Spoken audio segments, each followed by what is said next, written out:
Well, ladies and gentlemen, I'd love to welcome you all to this Inferus cast tonight. It's set to be an interesting matchup. Inferus taking on INTRUX. It's set to be, well, a little bit of a battle of the former ESEA Titans, of course. Myself, my name's Flamboyant, and I'm heavily associated with the ESEA, seeing both INTRUX and Inferus. They did have previous stints in the SCL, and, well, they get themselves underway with Inferus able to find themselves the pistol round as INTRUX, the Spanish side, look to try and recoup, well, a little bit of damages from that last round. Of course, this INTRUX side has changed up since the last time I saw it. Vit, Kevin, those two names, very, very new names, but this Inferus side has stayed very, very similar. It is what I'm used to, seeing how much of a goat Jaguar is, how much of a goat Poke is. But ladies and gentlemen, it's set to be an exciting matchup. Of course, the best of three, the winner of this one, most likely going on to ESEA main. Both of these teams at the moment, top teams in their countries as well, I think is interesting to note. INTRUX at one point were ranked number 2 in Spain.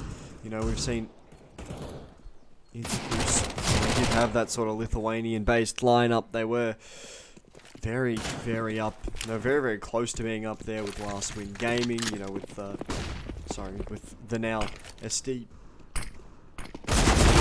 All the lineups, as we are going to see Tiero able to find himself one before Maluna to be able to get the trade with the Deagle. But the pistols to slowly start tapping away. Excuse me, Big Rod and Kevin able to find themselves one apiece. Kevin to find himself the second. Can't make it a third though. Jaguar to find himself two. We're now the 2v1 situation. Jaguar just needing to get this plant down, but knowing that there's a Deagle so close scares him off the plant just ever so slightly. Able to get enough. He's going to get absolutely bull rushed here from the Deagles as well. Vert to be able to find himself the frag, and INTRUX to pick themselves up a second round.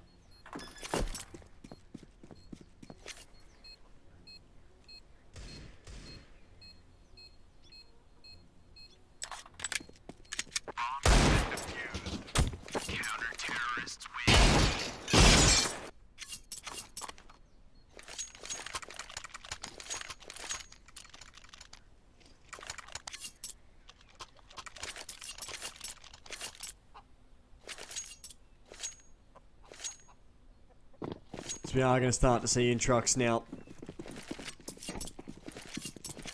We've seen them really become one of those teams that is just so well prepared for oppositions.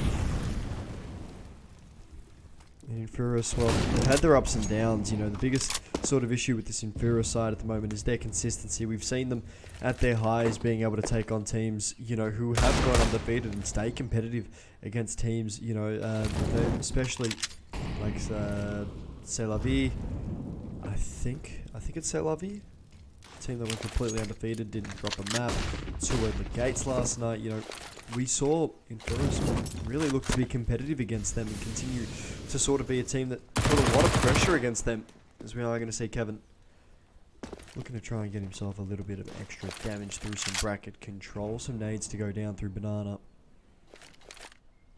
INTRUX having a lot of banana aggression early on, starting to play a little bit more passive, but they still haven't had those early rotations being forced to come through as of yet.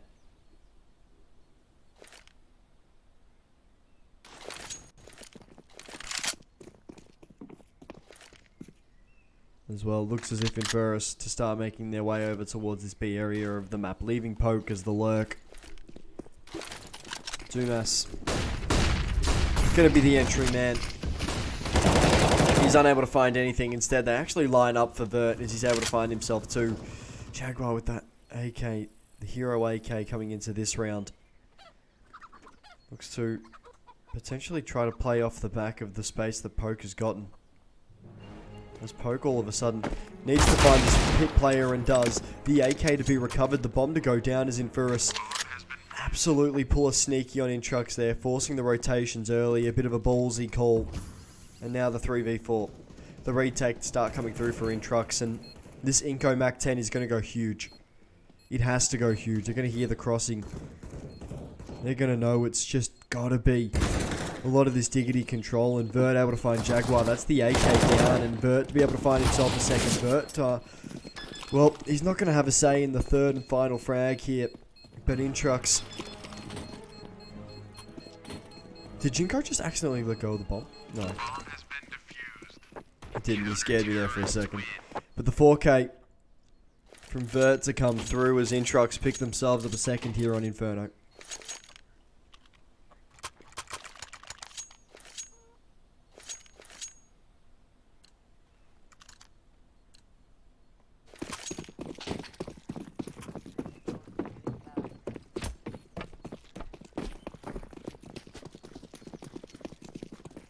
Now it looks as if a big fight to come down here. The Pistols really looking to try and get themselves a lot of, well, a little bit of cheap damage.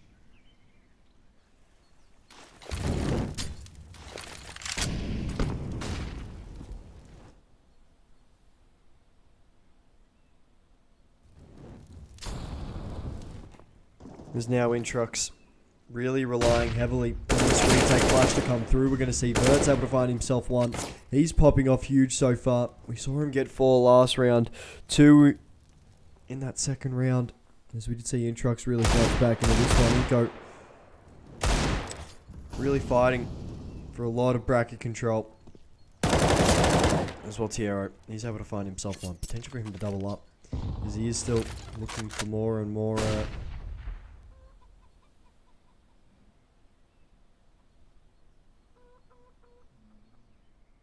He's looking for more and more damage to be sought here, especially through brackets. Maluna, back turned, going down. As that rotation for Inferus has to come through quick and fast. We're going to see Tiero able to find Inco, and now Tumas left by his lonesome. Has himself the bomb. That looks to be about all he'll get. As we start to slowly see Tumas trying to get the bomb plant down. The boost for Vert to be able to find the frag. As well. Now, it really is going to be down to Inferus at the moment. How do they bounce back? You know, early on in this game, they've gone down.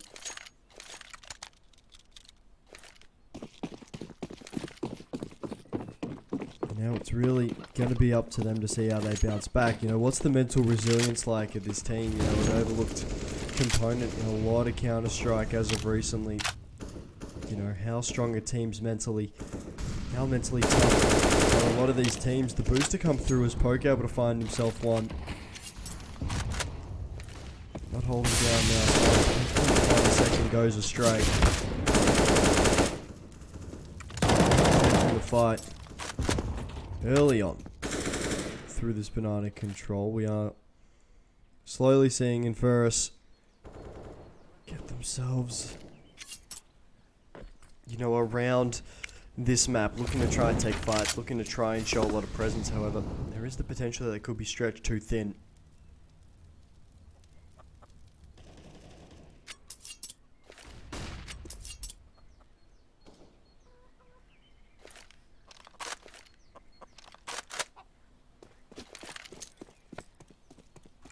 Now with 45 seconds left on the clock,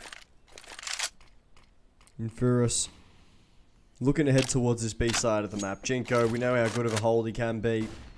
We've seen how talented he can be as a player. But at the moment, especially on this Rose's boost,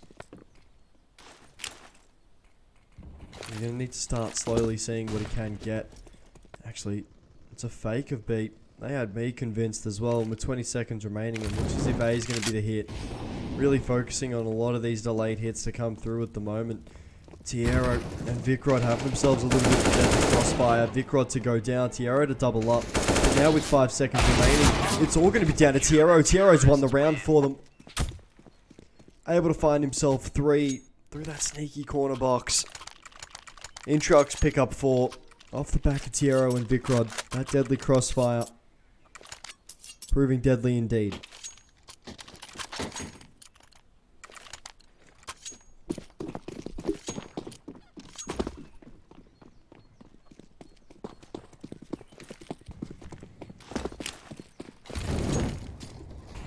It's now Jinko.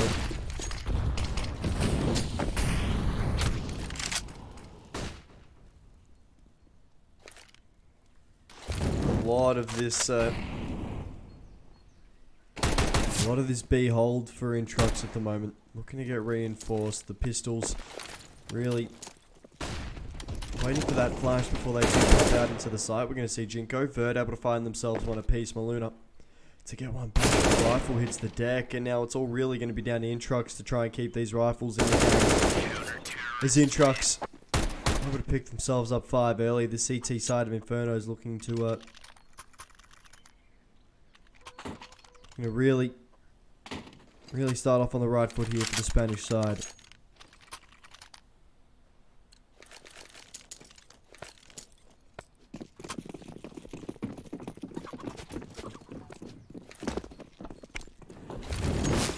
Now we are going to start to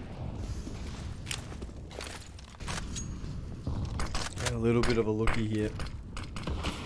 Some smokes to come through from this mid area. A little bit of body blocking attempted there from Kevin.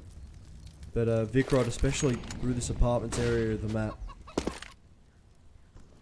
Especially through that balcony control. Really trying to catch Inferus off guard. As well INTRUX.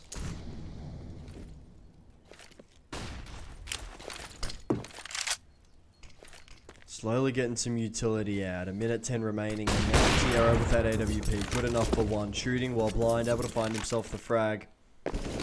Once again, another deadly crossfire. To try and establish itself.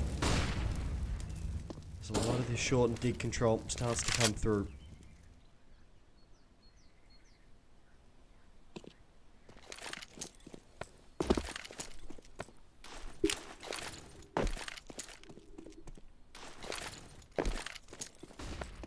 INTRUX committing numbers towards this A site. We're seeing 2 people there. Jinko finds himself 1. Needs to find the second, but Dumas to get himself 2. And now what looks to be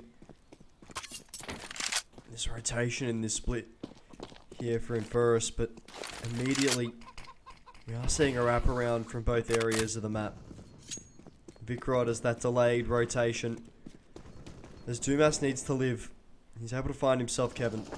Tiero just needs to stay alive. We're not going to expect him. Instead, Tiero and Vert to find themselves one apiece, leaving Jaguar by his longest grenade to go through. Was Jaguar good enough for one? Can't find the second, though, was Vert to pick up round number 6 here for INTRUX. Inferus going down. Once again.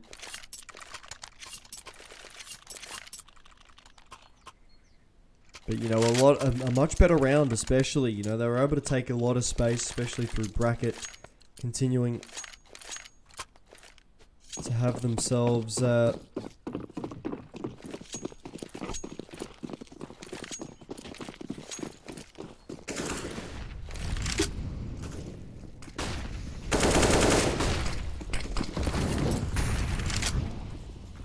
to take space, able to continue to capitalize on a few of the mistakes that came.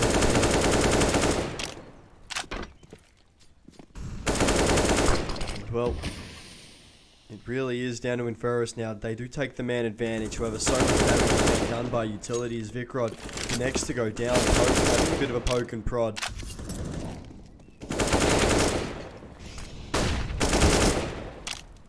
As Poke continuing to find frags. He's got himself 3, leaving Jinko by his lonesome, needing himself the ace clutch to potentially close this round out. It's the bomb to go down. And Jinko probably to save here.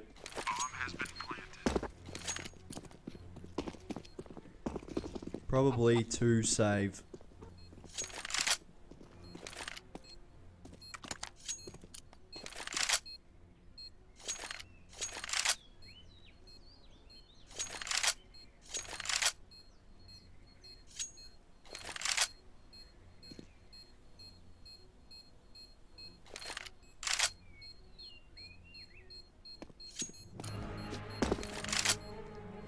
as well. Jinko playing a little bit of deadly hide and seek here with Inferus. Inferus are able to pick themselves up a second round.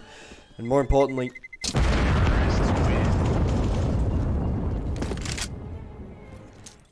it's looking as if Inferus, well, having themselves a bit of a fun party time over in the server as well. INTRUX to continue to try and make strides in the lead so far. You know, if this INTRUX side is able to get to 9, potentially even 10, it can really start to have a lot of and a huge mental effect over on this Inferus side, and it's really going to be down to the mental strength, the mental stability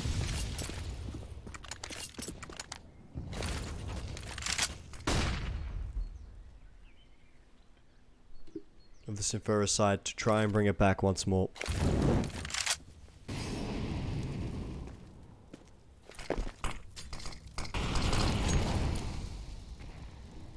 But now it looks as if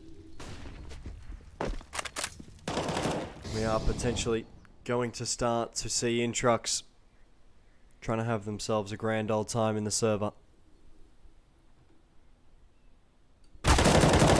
As we're going to see Tiero able to find one. The AWP turned rifler. Able to find a little bit of damage.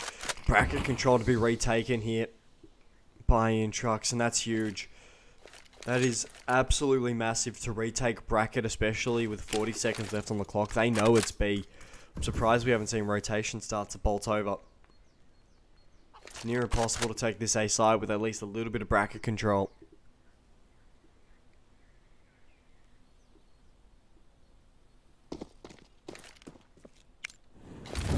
Now with 25 seconds left, Inferus to show a little bit of bracket presence. But B really looking to be the hit. They draw the rotation away, but it's going to come straight back. Tiero going to be late to the party here through CT as well. Bertz to be able to find himself one. Doubles up, gets the bomb to hit the deck as Bertz is able to find 4. INTRUX once again having a single player come out on top and be able to find a lot of the rounds that they needed. A lot of the frags that they need to win these rounds, and we're seeing Inferus just leaving it too little, too late. However, Bertz got 17 frags for 2 deaths. I think that's all I need to say. He's had himself an absolutely phenomenal day so far. And it only looks to continue to getting better for the young man.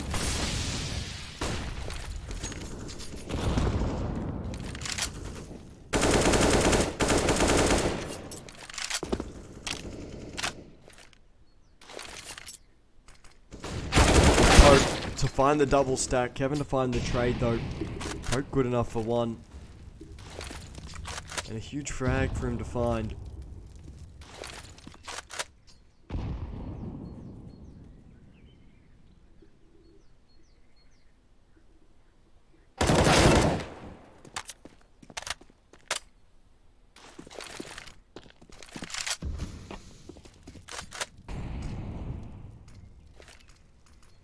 There's now the 3v4. Starting to see some bracket control come out here from Inferus at the moment. And the lack of banana presence forcing over some rotations. This double pit hold for INTRUX really has become, you know, the bread and butter here for the Spanish side.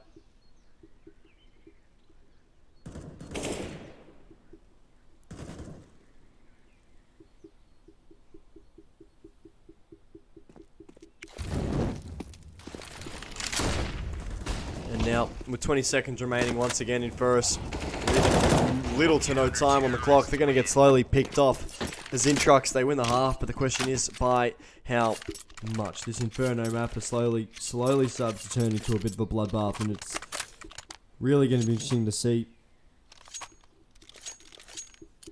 You know what?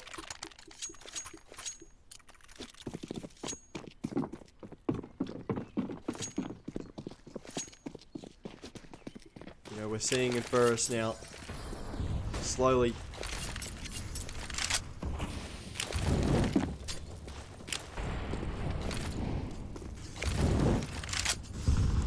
getting picked apart here in this one so far. And Tierra.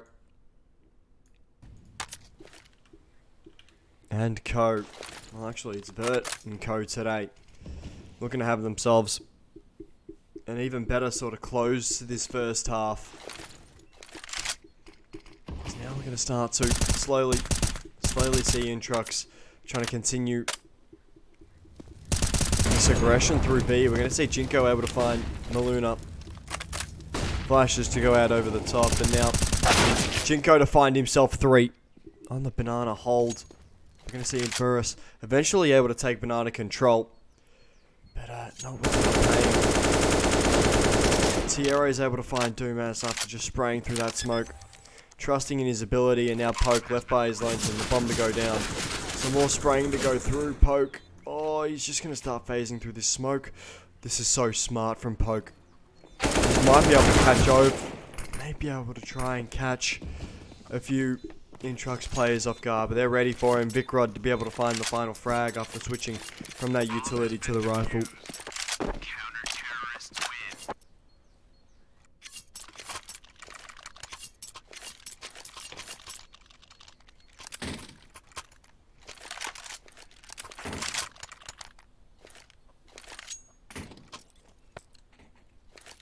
Now we're going to start to really see INTRUX try to just put the afterburners on. How much space can they take? How much control are they able to really assert? How much dominance are they able to continue to have in the server? Well, Vert, he's slowed down just a little bit. He hasn't had a frag in a few rounds, and well, I'm kind of missing my good friend Vert in the kill feed. Well, going down. Vicrod being able to find himself yet another frag. He's able to find himself 2 so far. His scoreline hasn't looked too pretty, but he's able to find himself a 3rd here. And now just leaving Jaguar by his lonesome in the 1v4. Trying to find this Vicrod frag, and will.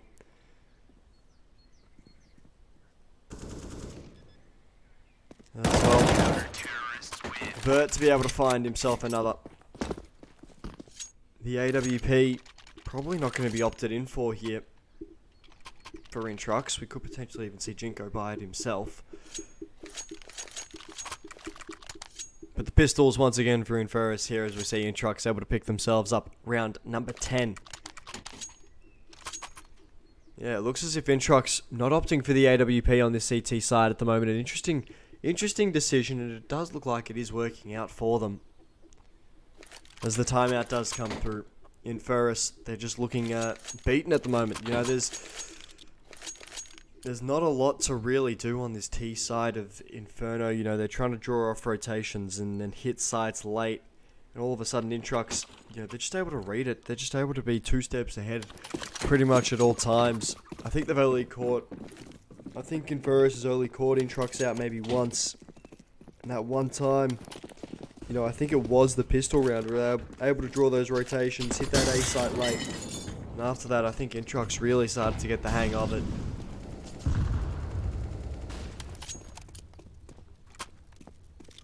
As well, we will start to slowly see INTRUX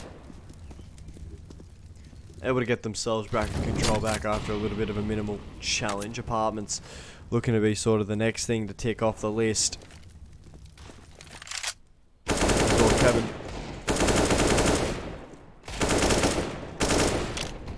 To find himself some damage. Jinko good enough for one eventually to be traded through the nade to do some team damage as Kevin continuing to find frags. A 3k for him in the round as we see INTRUX pick themselves up 11. You know, if they can get to 12 here, potentially make this a 13-2 half, we could potentially see Inferus out of this first map, and we might have to start thinking about Ancient. Of course, the second map in this best of 3.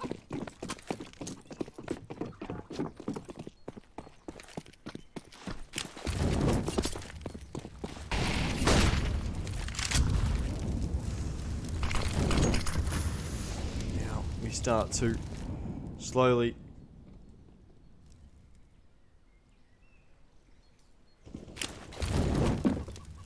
see INTRUX trying to compete with a lot of bracket presence to be shown here by Maluna. Kevin to find one, eventually to be traded through. Maluna to double up, actually through this dig area. Tierra completely blind. He's able to find himself one and an extra little bit before going down, but the 3v2 is the bump. Will be stuck. Now Jinko left by his lonesome Inferus. A beautiful round from them as they were just able to take on the fights, continuing to get aggressive. And, you know, I think that's what Inferus really need to start trying to do. We're heading into round 15.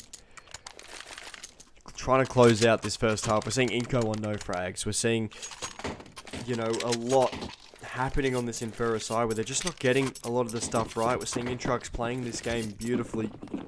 Especially Tierra, especially Vert, who are being so aggressive at just the right times and just able to catch Inferus off guard.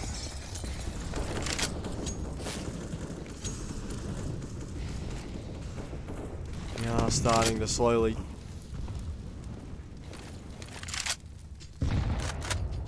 see INTRUX now.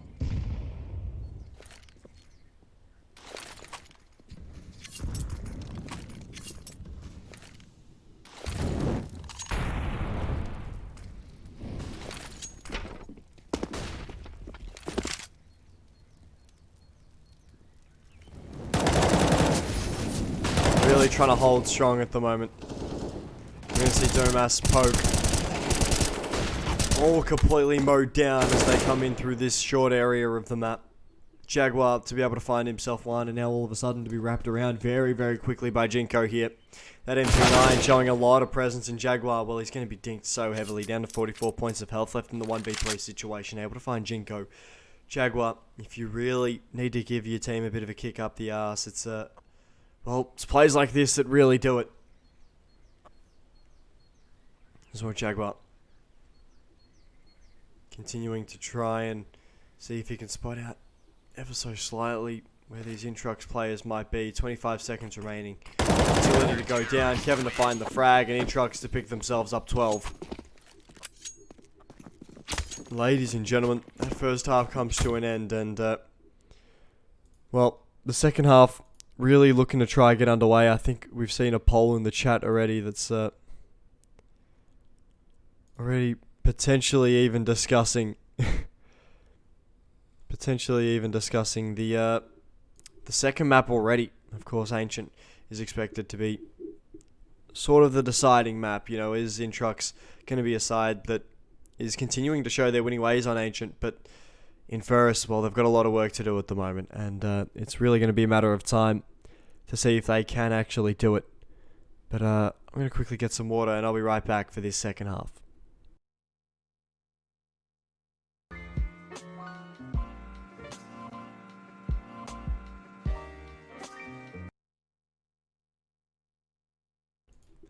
Never mind, I spoke for too long. That's okay. That's alright. That's alright, I understand. The ESEA hates me. That's okay. That's alright, we'll live. We'll be okay. But definitely, this first map at the moment, looking to potentially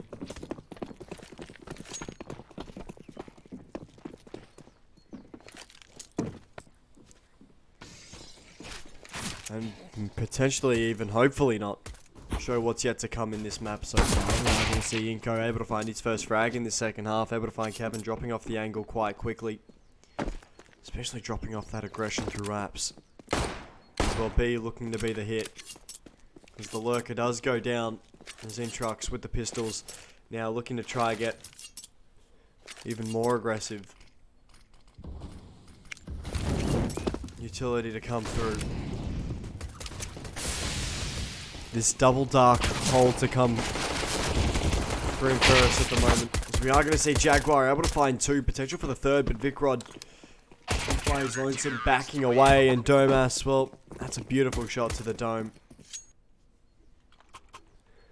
As Inferus able to pick themselves up a very, very crucial pistol round in this one. INTRUX, the question is, are they going to be able to find themselves anything more than just the pistol?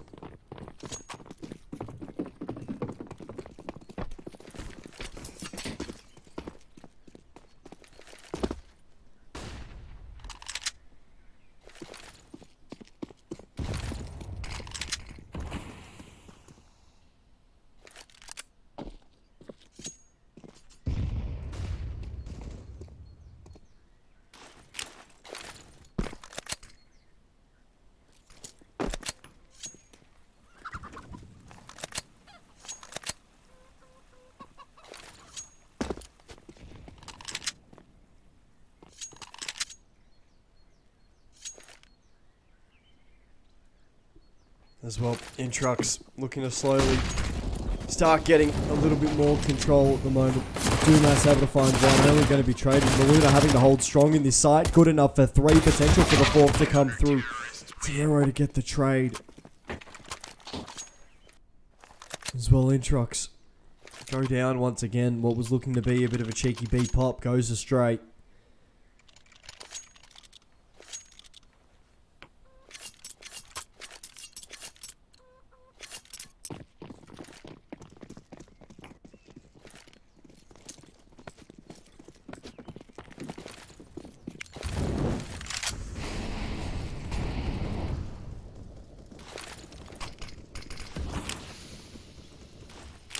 Now, oh, we're going to get a bit of style points, and the nade to just absolutely slow it down. Tiero not going to take as much damage as we see Inko absolutely cop a HE nade to the face.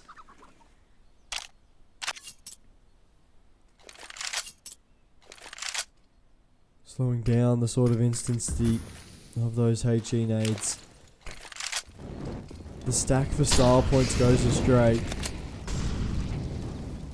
I think we just saw a double molly heading in towards that apartments area of the map.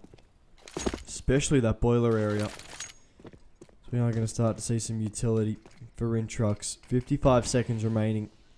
Jinko the lurker needs to have himself a big day. Needs to try and get himself at least a frag to keep this A hold there.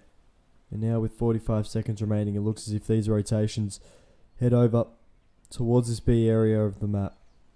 Looking to try and completely expose of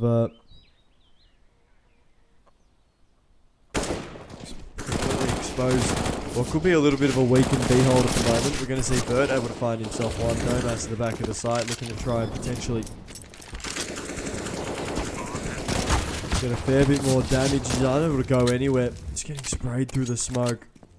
Able to stay alive barely and continue to be a menace here for INTRUX. There's now some utility to come through. Jaguar to sort of be the util man. As Dumas to start being a little bit more aggressive. Able to find Tiero. Jinko only good for the one, leaving Vicrod Bayes lonesome. Able to get the bomb diffuser. He is!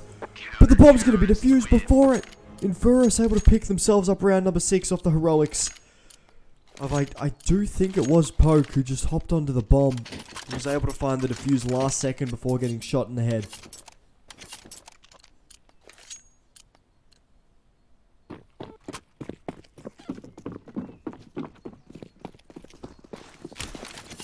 We are going to start to slowly see Inferus now on this CT side looking much better.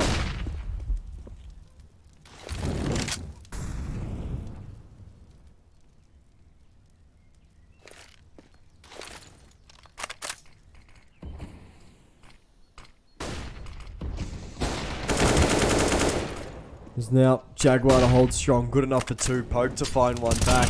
The lack of rifles at the moment for INTRUX really starting to hurt, and we can see what Vicrod can do when he's got one. Inko with that AWP able to find his second frag of the day so far. Of course, Inko, his lackluster performance early on in this one really is starting to become very, very noticeable, isn't it? Sorry, as Inferus continuing to heavily rely on the likes of Jaguar, heavily rely on the likes of Poke to really try and get them through this one. INTRUX, on the other hand, starting to sort of stall out as they move over towards their T side. A full rifle buy eventually to come through for them. As well, INTRUX trying to prove that the first half wasn't just because we're starting to see Inferno become a little bit more CT sided instead.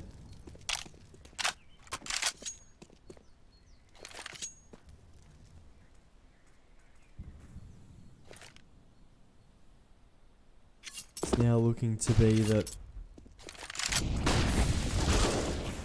Inferus try to find their frags when they can. Jaguar to find himself one. Maluna to get one back. HE needs to come through. So Jaguar definitely feeling that one. Bird eventually to find the frag. After swinging wide, able to find another frag. INTRUX have a man advantage. The bomb to go down. Dumas to get a frag with the Molotov as Vicrod trying to bounce away. Inko to be smoked out once more with that AWP. Dumas able to find himself Kevin. Potential for the second. As well, Vert holding strong on the close angle. Good enough for one. Can't find the AWP. Inko to find the frag. Gets himself the kit, and the fuse is going to come through. Inferus to pick themselves up 8. What's looking to potentially see a little bit of a comeback mounting at the moment here. Inferus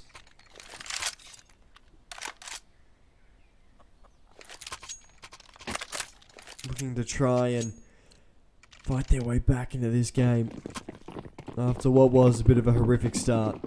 INTRUX just need a round here to see if they can get that spark going once again.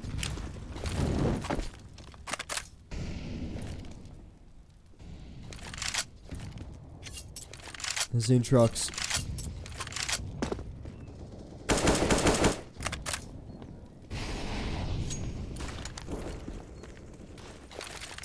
Now start to slowly make their way towards what's looking to be a bit of a heavy B-lane. As Vicrod to take a little bit of damage through half wall.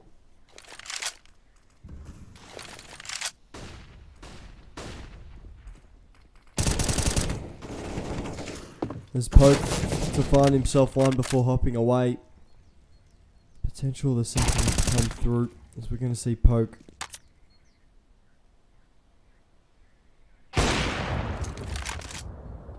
And Inko able to find themselves frags. Poke for 2, Inko for 1 with that AWP.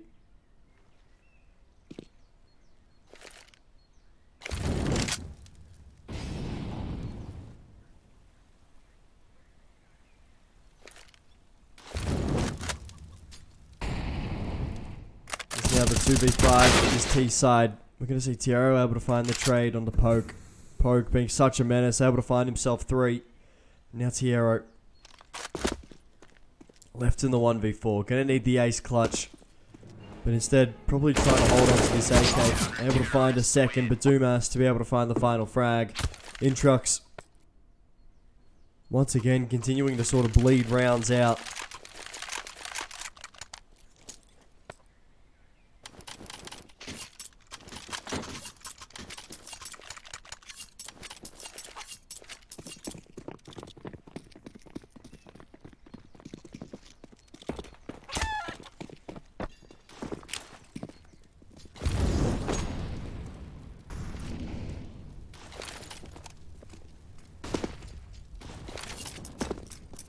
Now INTRUX trying to get themselves a little bit more wiggle room to work with. Especially with these pistols, really looking for a little bit of a sight explosion to really kickstart the fact that they need to start winning some rounds. Or even challenging. We've seen Inferus, especially in the second half so far, really come out on top. Really look to be no challenge whatsoever. As Maluna holding him back to the side, good enough for one, needs to double up, and Will can't find Kevin though. Hiding from above, but Poke to find Vicrod, leaving Kevin by his lonesome, who's going to go down. Poke to be able to find himself 2 on the retake, 3 for Maluna in the site. As well, Inferus get themselves to double figures finally, picking themselves up 10. INTRUX, probably the ones to call for the timeout.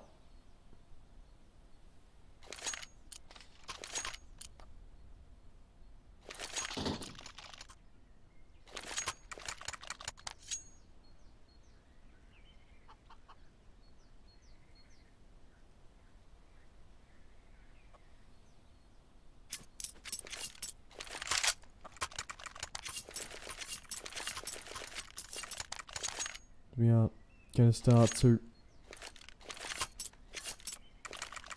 slowly see Vert. Now all of a sudden, really start to drop off at the moment. He's only had about 5 frags since we highlighted him, and about 5 frags since round number 9 in this game. He's really started to slow down, really. Sort of backed away in this one.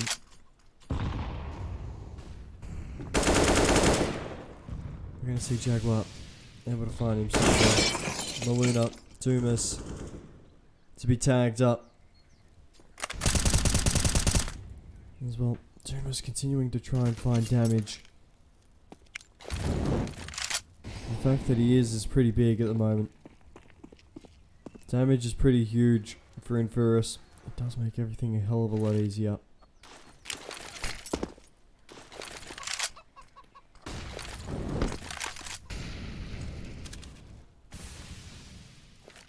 As now, it looks as if this B area of the map is going to be the final resting place once more.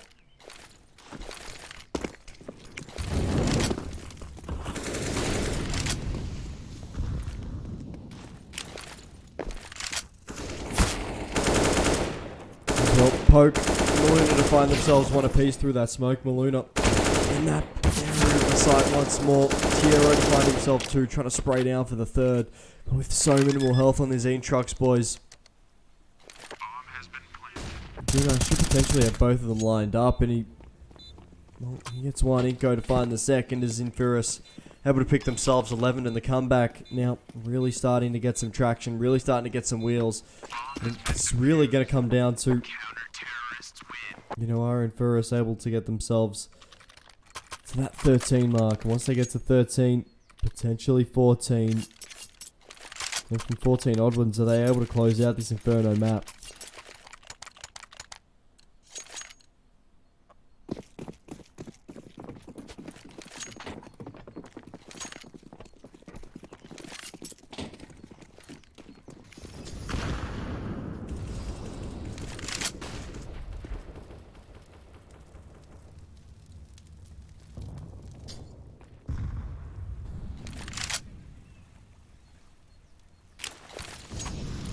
We're going to start to see Inferus now.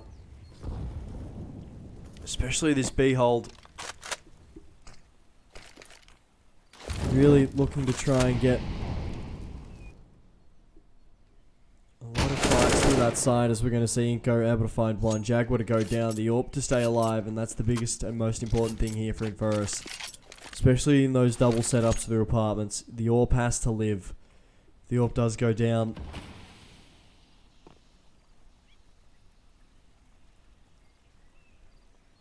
Yeah, you can start to have a few issues. In this tight close corner, the swing's going to come through from Poke and Jinko to be able to find the frag. Now the pre-V2 is Inco. Well, good enough for 1. Needs to find himself the 2nd and will. Inco needs to try and find himself 3. Doesn't know where bullets are coming from as Vicrod eventually to find the frag, and now with 30 seconds remaining, retakes to really be on the cards here for Inferus. As INTRUX, are they able to pick up their first round of this second half?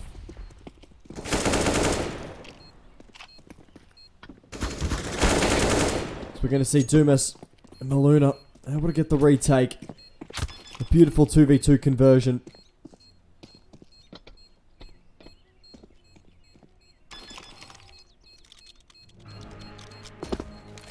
As Inferus able to pick themselves up. I do believe round number 12. 12 to 12 the scoreline. All of a sudden, it's really starting to turn into an interesting game. The fact that Poke has 10 assists, you know, we're seeing 9 assists on Dumas.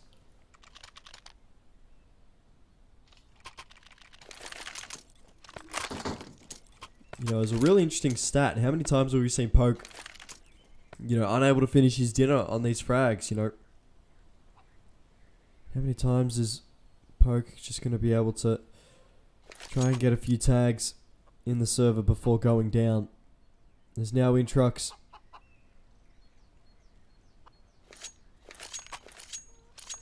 Look to try come back. It looks as if a full buy potentially is going to come through for the T side. If this doesn't work out, we could potentially even see pistols or even an eco come through here for Espanyol.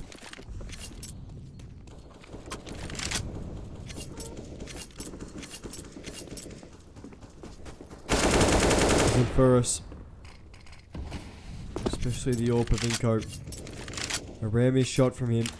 As Tiero does go down, we are going to see a nade stack come through for Banana. I'm surprised we haven't started to see INTRUX getting a little bit more aggressive through Banana as well after that nade stack. Instead, Inco going to be fed, able to find himself an easy frag onto Kevin. Now this INTRUX side really starting to fall away with a lot of the mental games, a lot of the mental sort of stability they had. It's starting to slowly fade out of the server.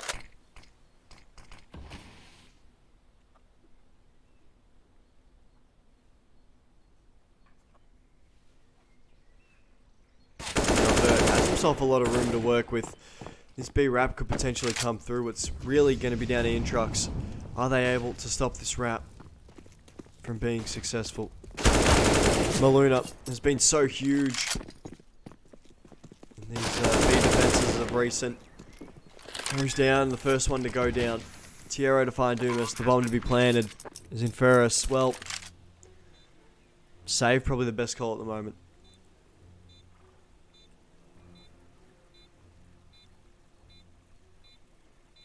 INTRUX to be able to pick themselves up 13 as the save to come through for Inferus. And a big save at that.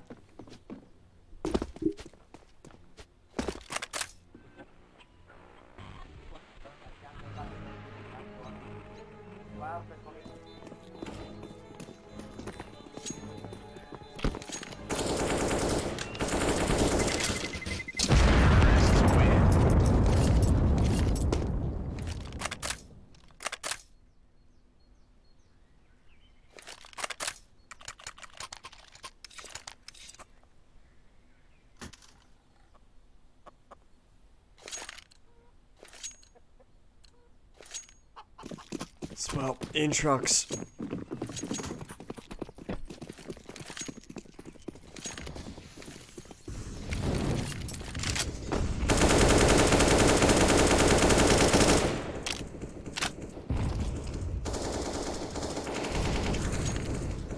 Inco to go down early through that mid-fight. The first casualty of this round, and Poke, well, to be the second. But I think all of a sudden having himself a little bit of rejuvenation as Kevin to find himself Jaguar playing through that robbed position, and now Inferus really starting to just get picked off. You know, we saw this for Inferus last sort of half. You know, just needing to try and find themselves a little bit of aggression, a little bit of an aggressive spurt to take control of the site, can take control of these really important areas of the map, and we see bracket control being taken. You know, the A site slowly crumbles because of it. And the bomb does go down.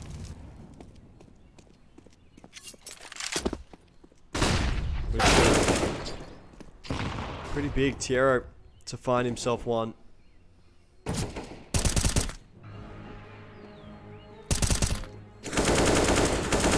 Maluna only good for the one on the defense of these rifles, eventually to fall.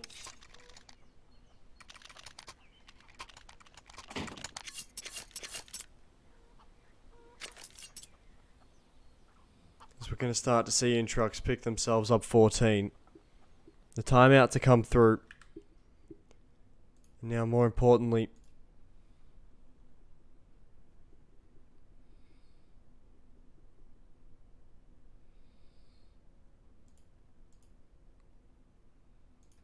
as well, it looks as if INTRUX and Inferus wanting to have themselves a bit of a chat at the moment. Talking about what could potentially go wrong. What could potentially be the play.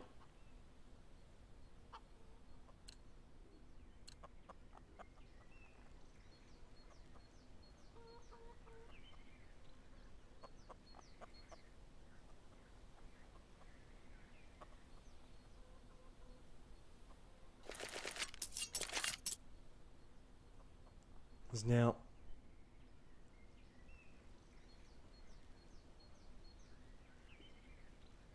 a third timeout to be called. It looks as if.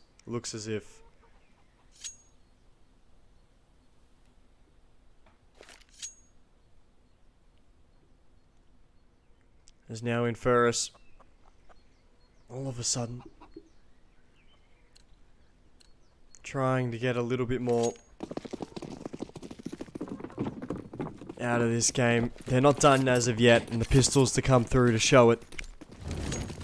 Saving up for these rifles to defend what could be a potential match point. Inferus had to make a decision here, and it looks as if pistol aggression, especially through apps, is going to be the decision to be made. Domus going to get absolutely domed here by the HG nade. Maluna to now be the backup, now be the main guy with this banana aggression. We need to be able to find the frag. Jinko to find Poke's aggression, potentially even here for the second.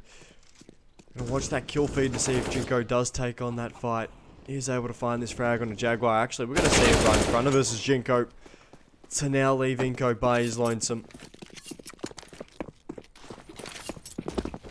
The player playing through bracket is going to fall. Kevin to find the final frag, and, well, INTRUX pick up 15.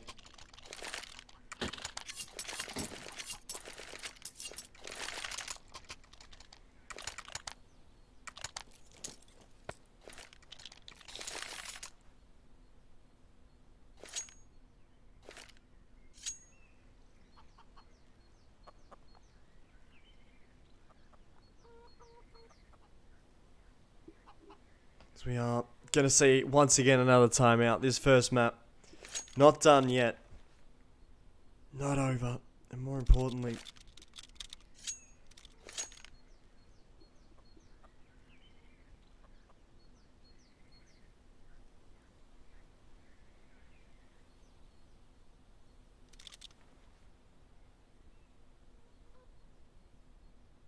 INTRUX really just trying to find themselves sort of that magic recipe to close this one out.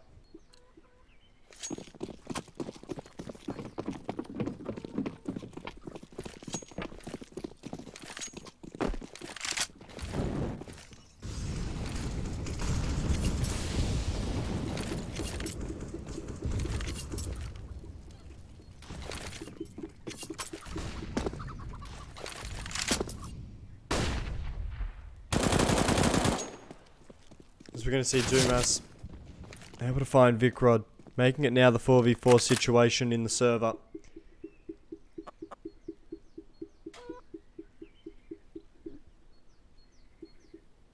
Looks as if Jinko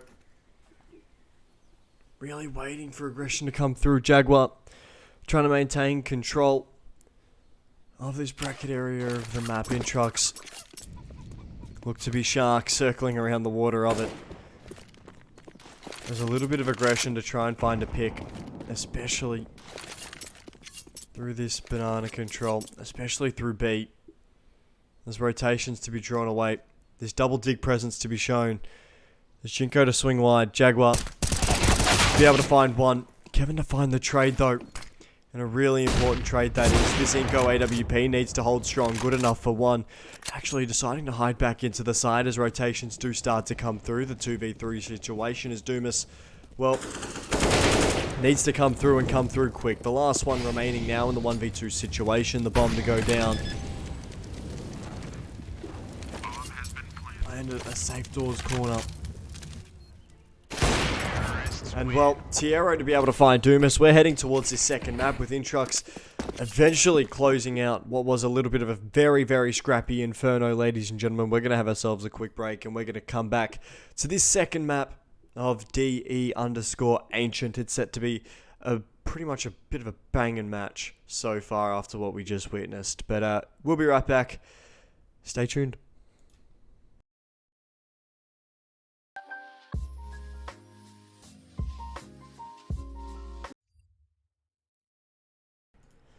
Well, ladies and gentlemen, welcome back. I hope you guys enjoyed your break. Maybe got a little bit of popcorn in you. Maybe even got yourselves a little bit of a bevy. Who knows?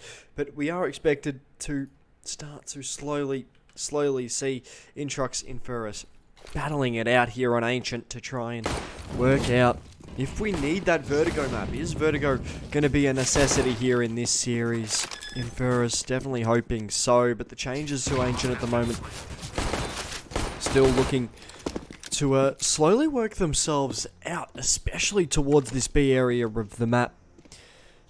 It's actually, yeah, more importantly towards this B area of the map, we're going to see Tiaro able to find himself one. The bomb to be hopped on. We are going to see Kevin really forcing his way onto the site. We are going to see the bomb be defused though. But INTRUX living with all four into Fuse, just hopping onto the bomb, sticking the defusal, and they're able to get themselves the round win. However, INTRUX to keep themselves at about the same economy level. And it looks as if we are going to see a force buy from both teams at the moment. The Force Wars, I love it so much.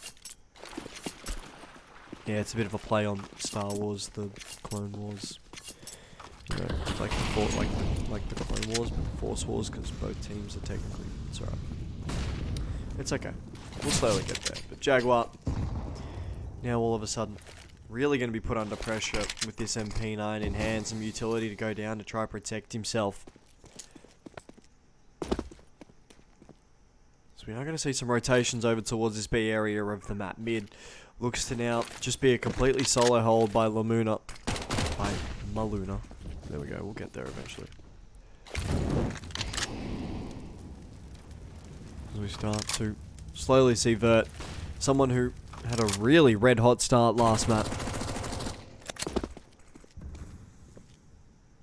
Set to try and have himself a red hot start this map.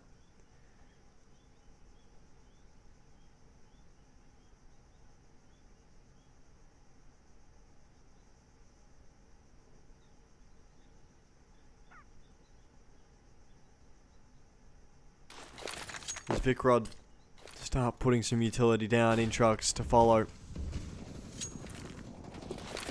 But look at this mid control here by Vert. He's going to be able to cut off one rotation. And now the fight's to come through. It's really going to be down to Maluna here. He needs to try and find himself at least two, and he's going to be able to be rewarded here with three. Jaguar to find himself one as well, as it's just going to be all down to Vert, that mid lurk. Able to find himself one. Tagged up here by Vert. Tags from Vert. He just needs to get this bomb down. Looking to try and take the fight on. Going to be able to find Jaguar. The bomb to come down as well. The plant isn't going to go down. Instead, Inco to swing at the very, very last second as Vert to be able to only be able to find frags. Unable to find the plant.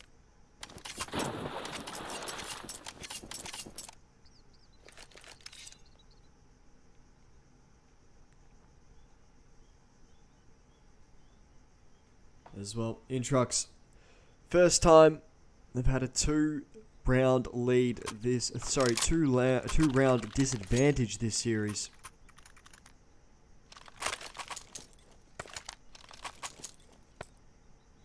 It will be quite huge to see, you know, if they bounce back. Are we going to see Inferus really try and keep themselves in a position where, you know, there will be a whole lot of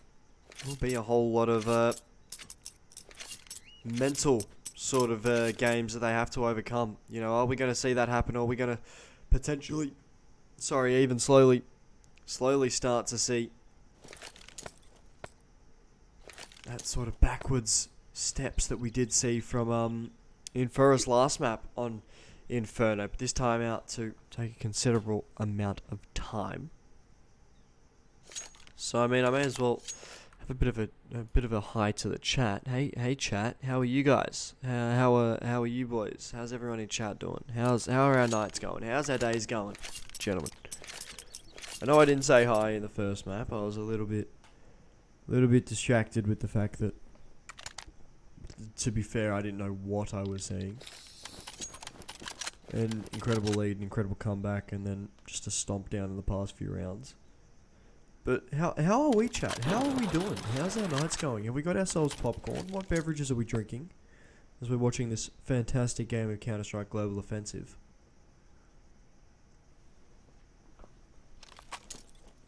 What are we having a bit of a peek at? Bit of a cheeky peeky at?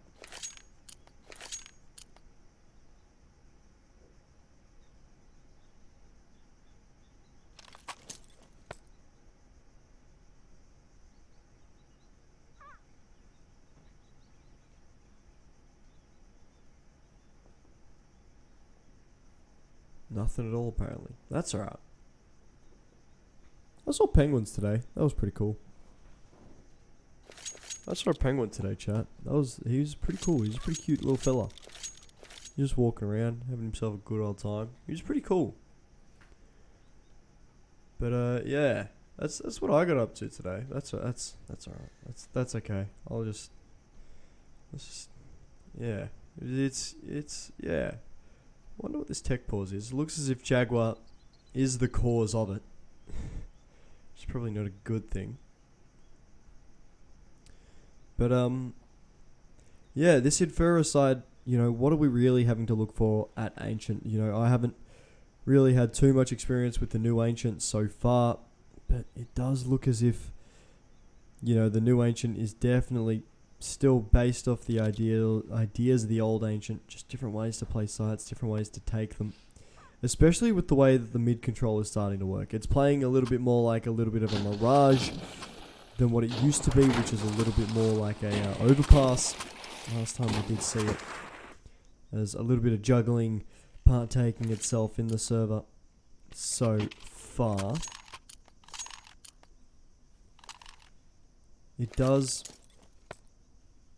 look as if we will start to slowly get our way back into the server, but yeah, I think one of the biggest impacts that we are going to start to see in this new update, definitely the M4A4, but more importantly is the fact that this Ancient map has changed so much. We're going to see Inco and Poke just completely shut down a lot of this A take.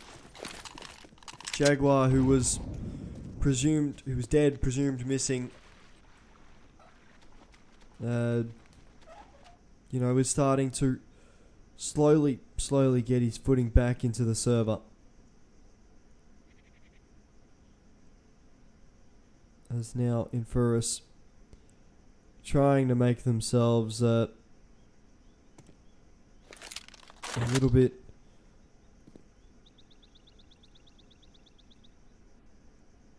less caught off guard by Vikrod at the moment, but Inferus able to pick themselves up a third and continuing to have themselves a grand old time.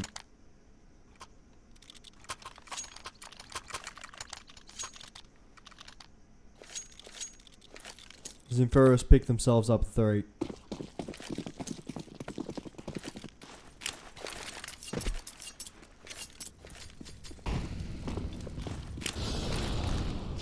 Now, it's looking as if we really are going to start and see how this Inferus side is really going to adapt towards a lot of the mid control that we are seeing from INTRUX at the moment. Dome has to be able to find one as well. The 5v2 in the server starts to slowly descend itself, especially the CT-sidedness of Ancient. The changes mainly being CT-sided, it doesn't look as if Inferus are really too fussed about that at all.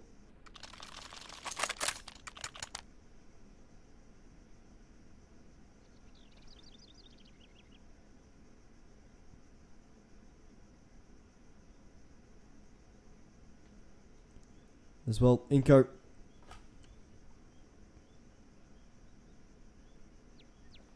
another timeout being called so far as well. A game of stop and starts, pauses, changes, the whole sort of kit and caboodle. It's definitely interesting to see how mentally strong a lot of these players can be with the stop and start changes of this game. The stop and start changes of these games.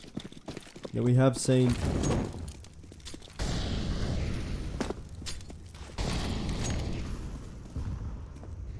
as well. Sumas going down. Tierra to find one. Tierra to find himself a second, entering onto this B side. INTRUX though able to get themselves a rifle. The Tech 9s to really try and add a little bit more insult to injury here for Inferus at the moment. Looking to try and not give up their first round so far, looking to try and have themselves a little bit more of a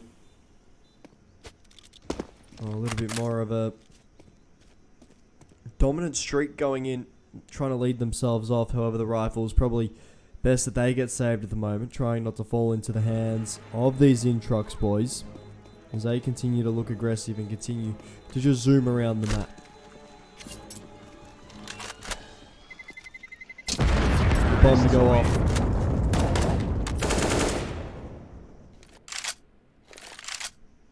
We will start to slowly see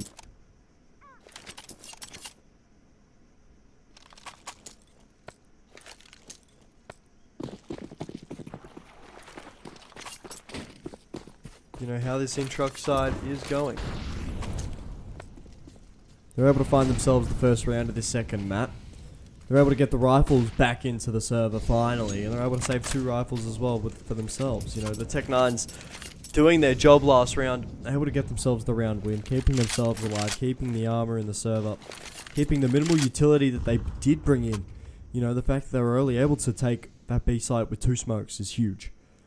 I think they all brought in smokes, they all brought in util, they all brought in a few flashes, at least a single Molotov was brought in. And the fact that INTRUX have been able to bounce back, having 3 players still staying at about that 2k mark is huge for their economy. And seeing Inferus now on the other side, they were scared to take on those fights as well on the save. They weren't hunting, they weren't trying to take away armor, they weren't trying to take away utility, they weren't trying to make INTRUX hurt. Instead, Inferus were so distracted trying to keep themselves alive that in the end, they've given INTRUX a lot of control with their utility.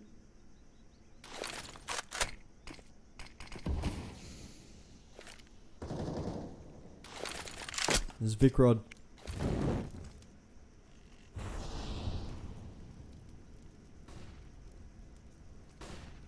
Actually, Inco is a bit of a cheeky boy so far. Able to find himself one. Poke to be able to find himself a second. Jaguar, trying to find enough frags to be able to shut this B take down, and they will. Inferus pick themselves up 5.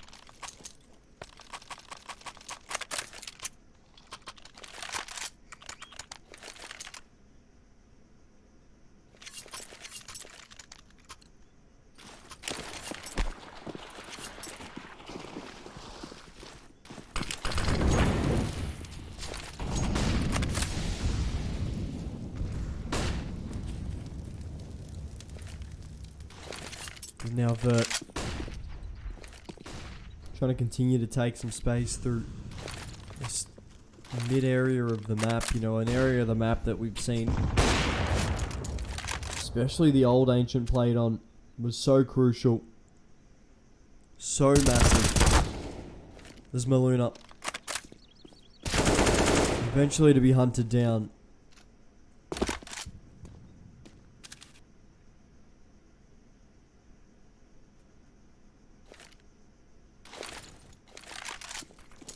Does fall, does go down. So we will start to slowly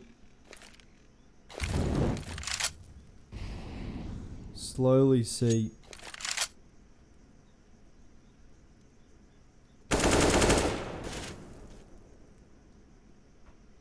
Domas able to find himself one more. The man advantage going towards Inferus. To go down, and utility to try and get Jaguar off the line, but he's still going to be there. The bomb to be planted. Domas to fall. Vicrod to find himself a frag, and now Vicrod, the last one standing here in the 1v3, has himself a little bit of space to work with, but eventually does go down. And Inferus to pick themselves up round number 6.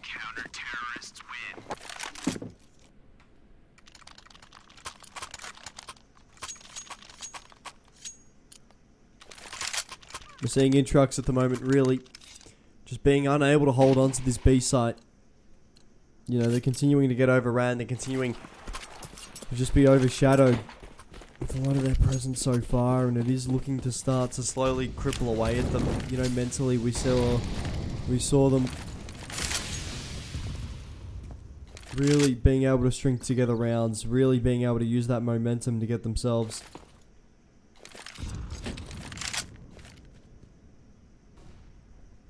into these sort of areas.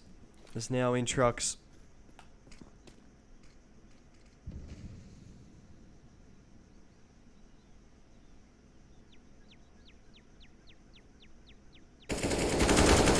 slowly taking more space through mid. Will they expect Maluna to be here? Little classic bait and switch. Maluna good enough for one, can't double up for the second. As Tierro to get that trade, and all of a sudden it's going to be down to the AWP of Inco. Rotations to come through here.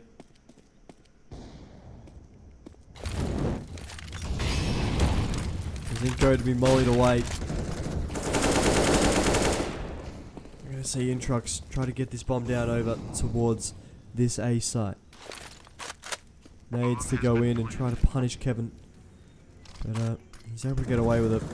Inco looking for a little bit more with that AWP. It looks as if save might be the call here. The Inferus don't see a way in. So promptly themselves out of there. Waiting for the hunt to come through, and I think INTRUX have just noticed that the save is what Inferus are calling. Slowly backing themselves away.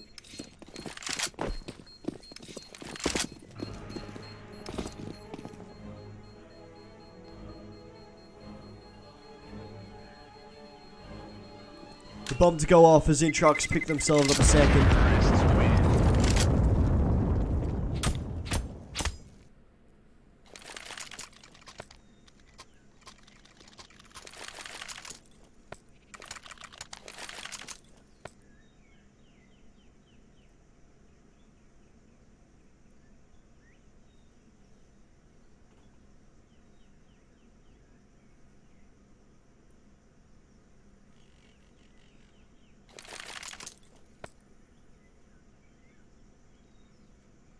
Now another timeout yet to be called.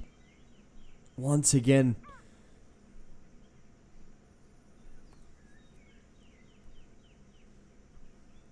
But you know, there's definitely something to be said about this Inferus side going down on the first map. You know, they really look to be down and out. They really did look to slowly try and get away from that whole sort of area, that whole sort of situation. Sort of whatever we were seeing wasn't really the team that had gotten them to this stage, had gotten them this seeding. And, you know, they showed it, they proved it, and more importantly, they're continuing to try and dominate through it.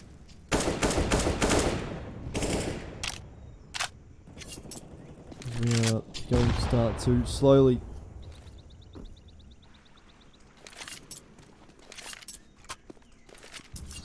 see that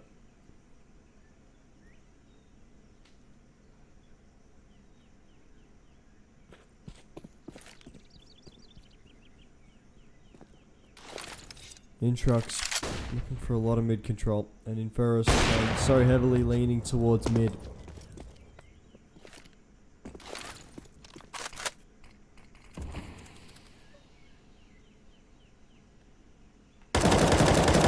Now Dome has to try and get himself a little bit of an extra cheeky.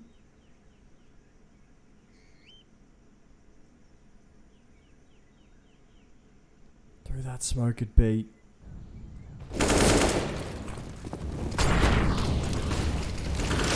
INTRUX to try and open up towards this at B site. The double AWP setup is going to be rendered useless as now the 3v3. Potential for the retake to come through. Inco forced away by the Molotov. Smokes to push through. All the utilities just been dumped into the site. There is a kick and play. Tierro to push through, able to find one, trying to double up to find the AWP, can't find the knife frag and poke. Able to find the no scope.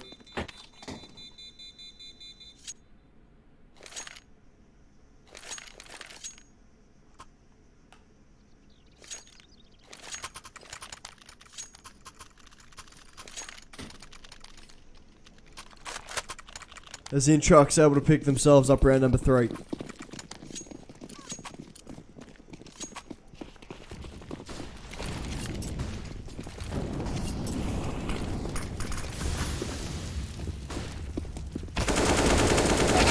We're going to see Poke good enough for one. Vicrod to get himself a trade, especially in the server. Inco, a rare miss from him, but he's had himself a much better second map. Maluna to go down to the flames of Tiero.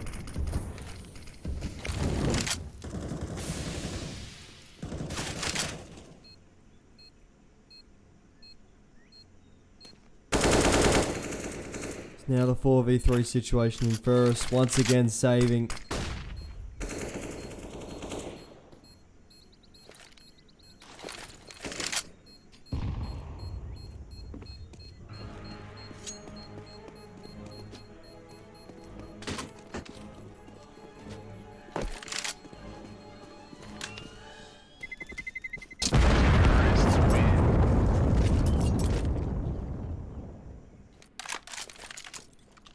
We're going to see INTRUX able to pick themselves up a 4th.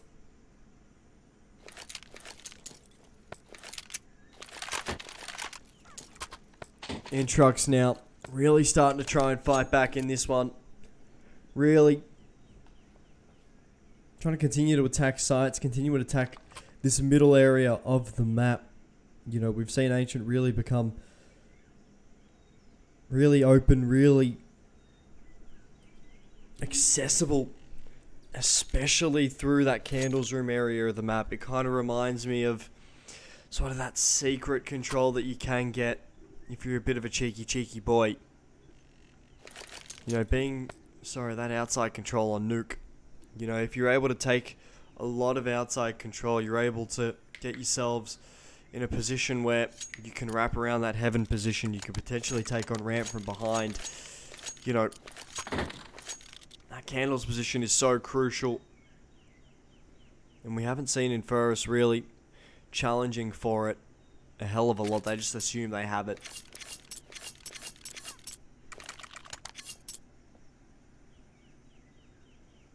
INTRUX was able to get themselves a bit of a cheeky frag through that area of the map, was able to get themselves a lot of cheeky control through it.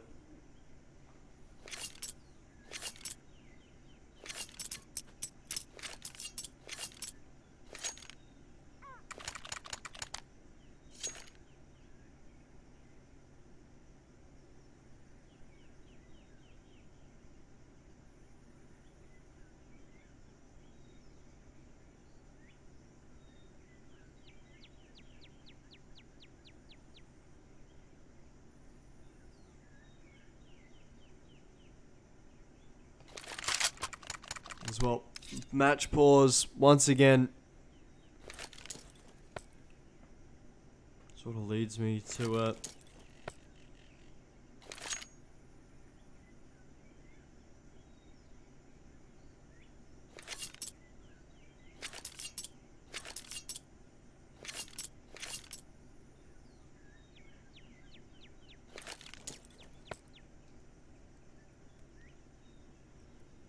you know, really talk about Inferus, and especially the comeback that they have sort of had.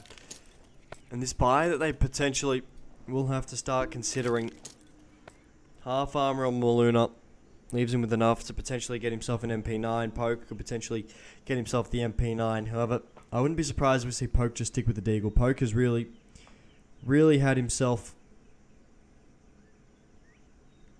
a grand old-fashioned sort of rustle and tussle over towards that A area of the map time and time again. And he's really just had himself a little bit of a Royal Rumble. Especially that last round, we did see INTRUX nearly be caught off guard by his aggression through A main.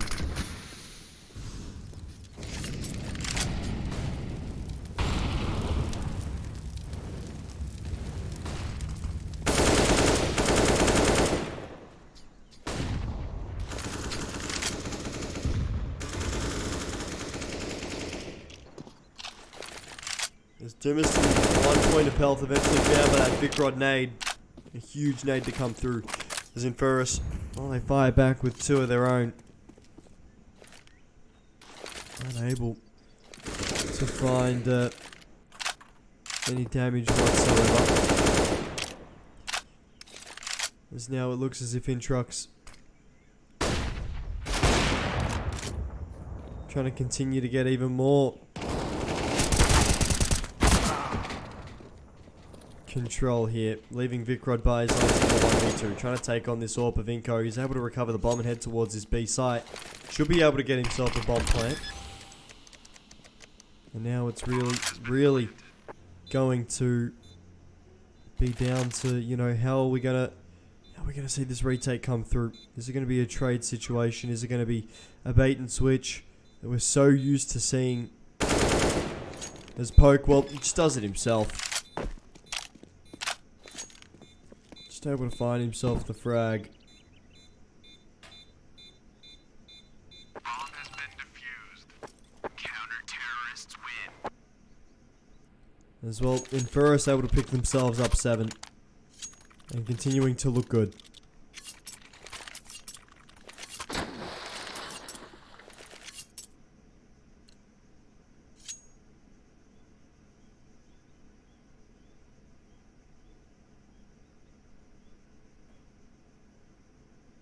So once again, another timeout.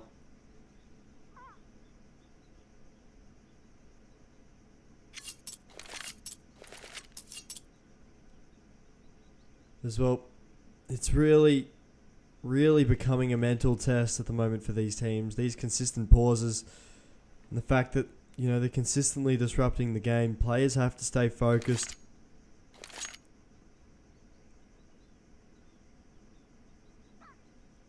You know, they've got to stay focused. They've got to keep themselves from getting distracted.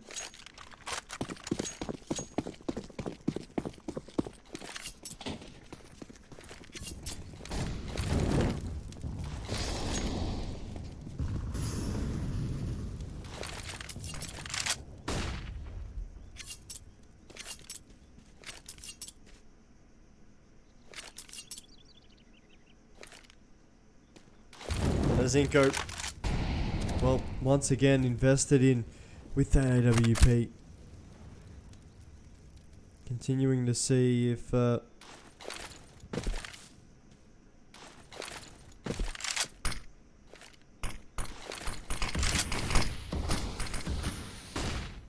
continue to find some impact.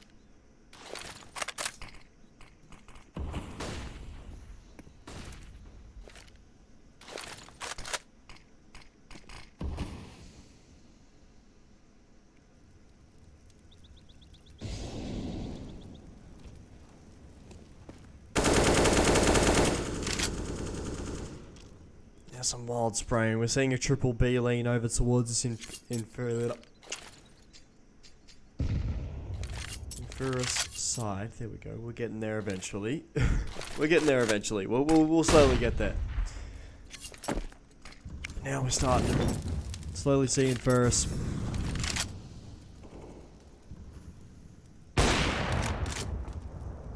Really relying on the AWP to get themselves the opening frag. Zinco once again striking. Maluna has been really deadly, especially through this position. He's able to find himself one. Potential for the second to come through the arrow to get one back. And now with 5 seconds remaining, the A site does crumble. The bomb to go down as well. INTRUX didn't leave it too little too late. Instead, they timed it near perfectly. Jaguar, Dumas still halfway through their rotations as they did enter in to sort of the area.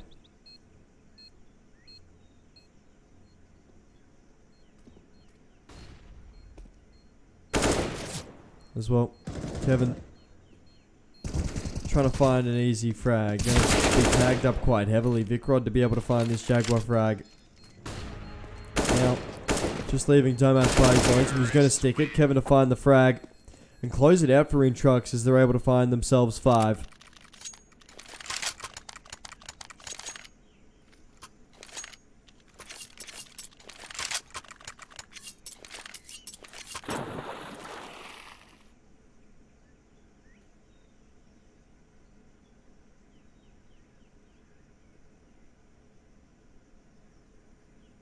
As There's once again another timeout in the server.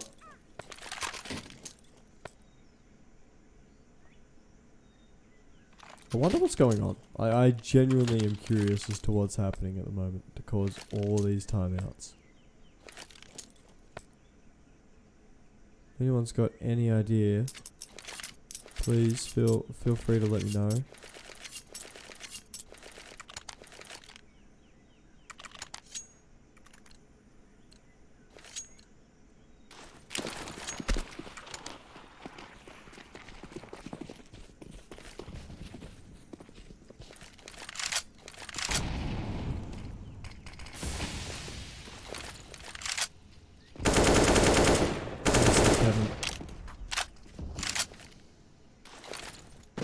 Really looking to try and get a lot of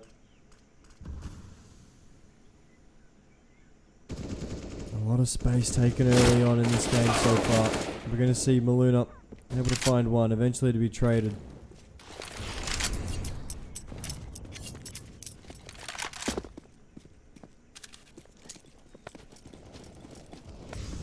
Now rotations come over towards this A site. Tierra to find himself one. This A site slowly falls into the hand of INTRUX. There's now Inko. The only person with, well, a real gun to be really be trying to challenge. We're going to see Jaguar. Only needs one bullet really to get himself an AK, as he's able to start to slowly back away with it. Dumas to find an AK from an earlier engagement, and now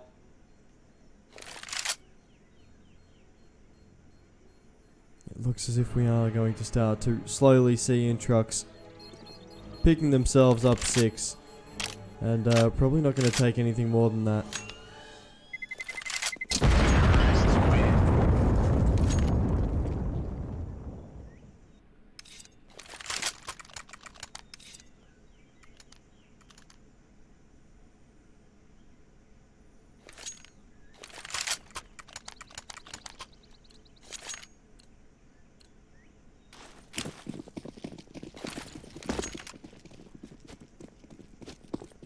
As well, INTRUX.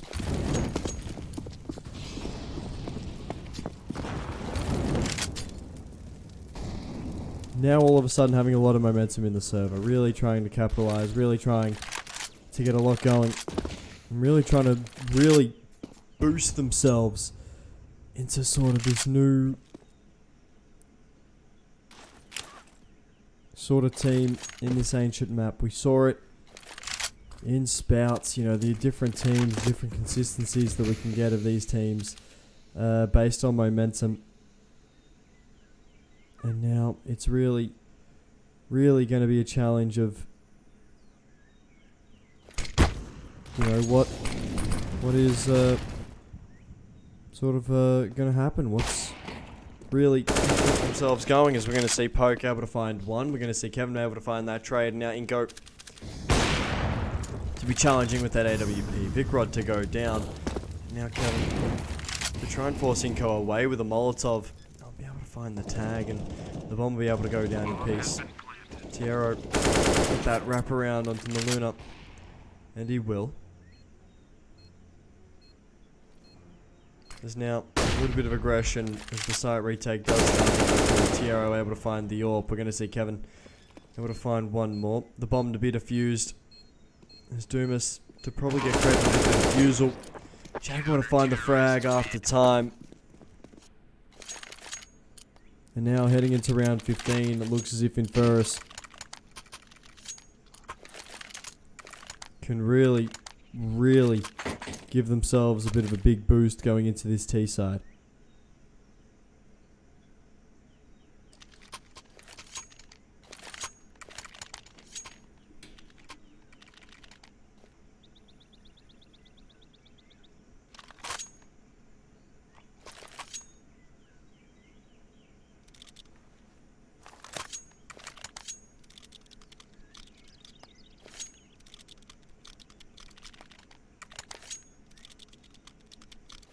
As well, we're going to get ourselves going once more in this one.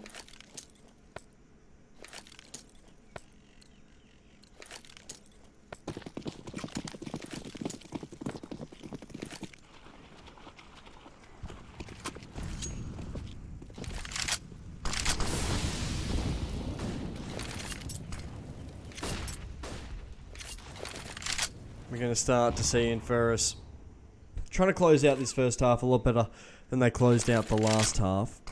Of course, that last half being that second half in Inferno. We are going to see INTRUX trying to pull together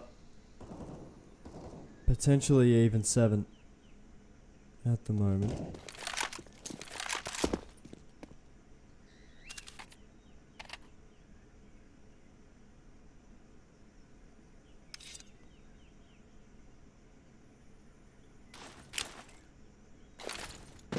We are going to see Jinko throw some utility out. INTRUX really starting to have to wait out utility to try and take on this B site, but Jaguar good enough for 2. Victor to be able to find 1. Can't find Inko. Instead, the no-scope through the smoke to be able to find Victor. Sierra to push through, able to find 1. Makes it double. In the 1v1 situation. Inko starting to slowly creep around this cube area of the map with 25 seconds remaining.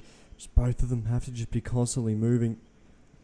And we're going to see Inko able to find the final frag.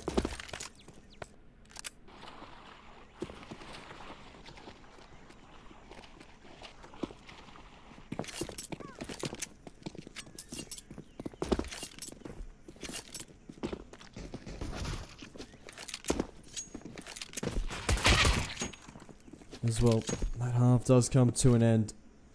The 6-9 half. As Inferus trying to keep themselves alive.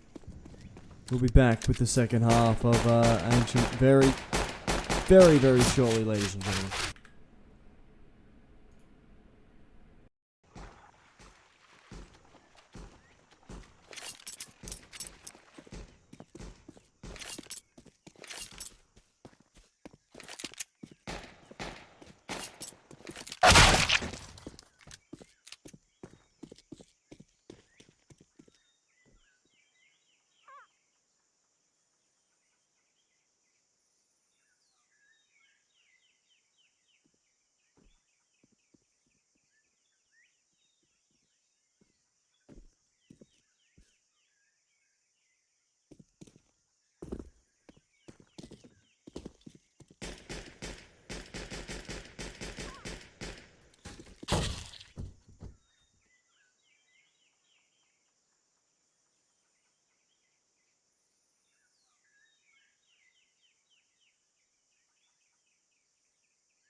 As well, ladies and gentlemen, we're back with Inferus trying to continue to keep themselves alive in this one. The question is, you know, how are they going to be able to? Are they going to be able to? As well, Tiara start spamming through the smoke with that USPS and going to really be challenged.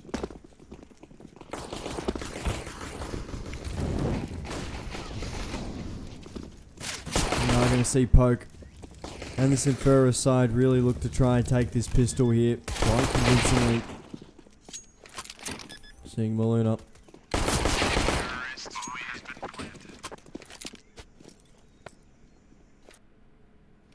Able to find frags time and time again. This Inferus side able to pick up another pistol here.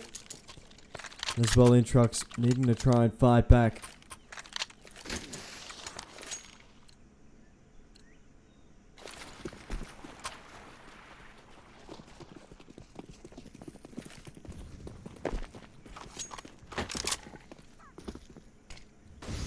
We are going to start to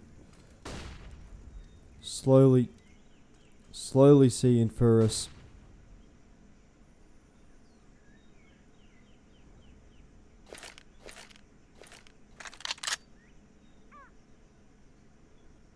continue to get aggressive, especially through this A main area of the map.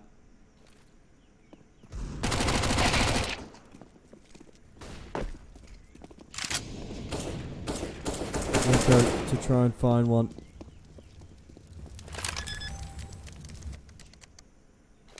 has been planted.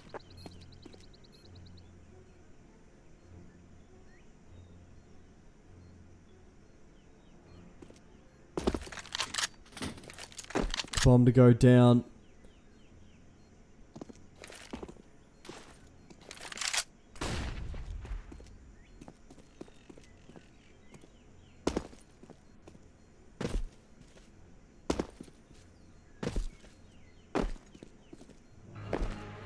Yeah, I'm going to see that bomb slowly tick down. Inferus to pick themselves up 11. Vicrod to find himself a bit of a gimme. Terrorists win.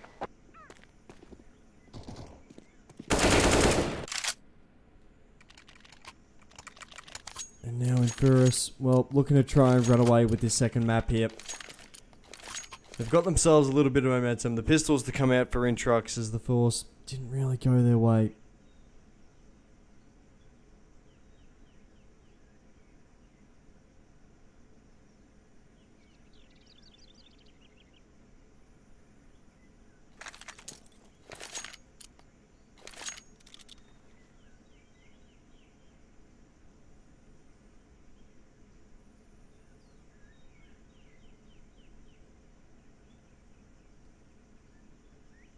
As well, another timeout once more. Really starting to become a little bit of a big hassle, these timeouts, you know, especially as a player, you kind of just want to play. You don't want to be sitting in timeouts, you don't want to be talking about strats, you just want to be playing.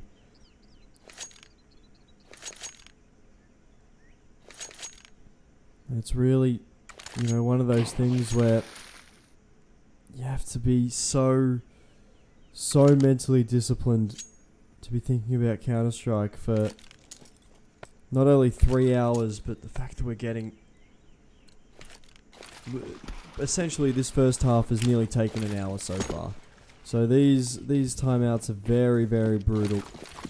These timeouts have essentially drawn a game out to be the exact same length as pretty much a regular game.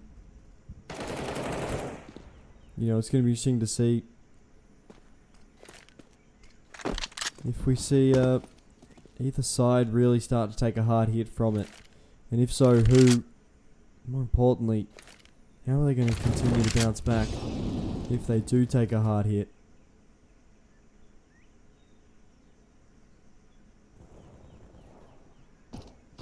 As well, INTRUX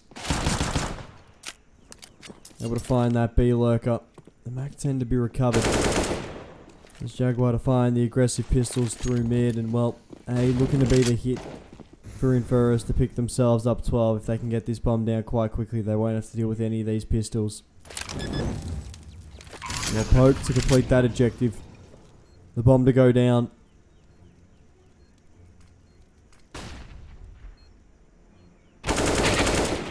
More importantly,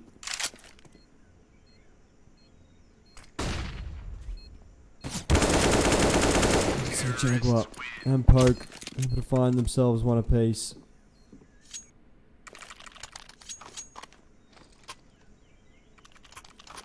Inferus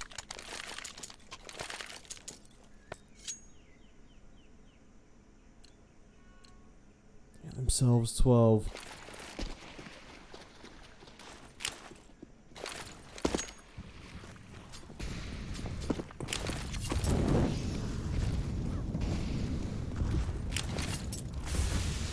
Now, Kevin continuing to try and get aggressive.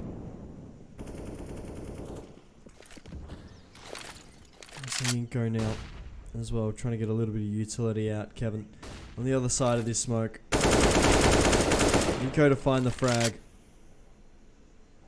We could see Tiero as well. Potentially able to find Inko, and will be rewarded for his patience.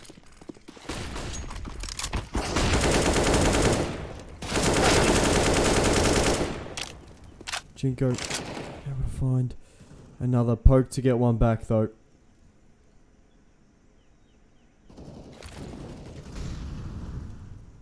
So we're going to see Vert continuing to find frag, continuing to find damage.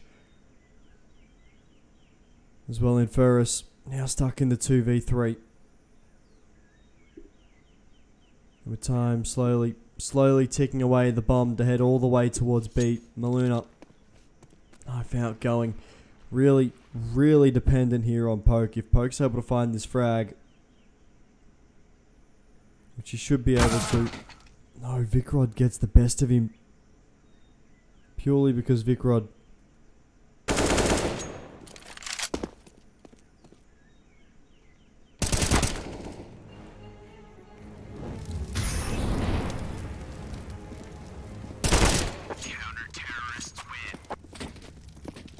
start to see Vicrod able to double up on that B site.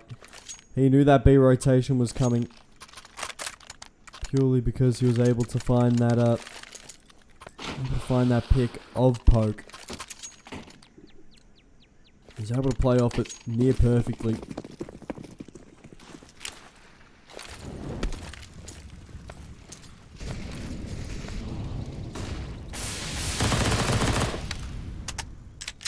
Yeah. Going to start to slowly see Inferus trying to find even more damage, even more frags.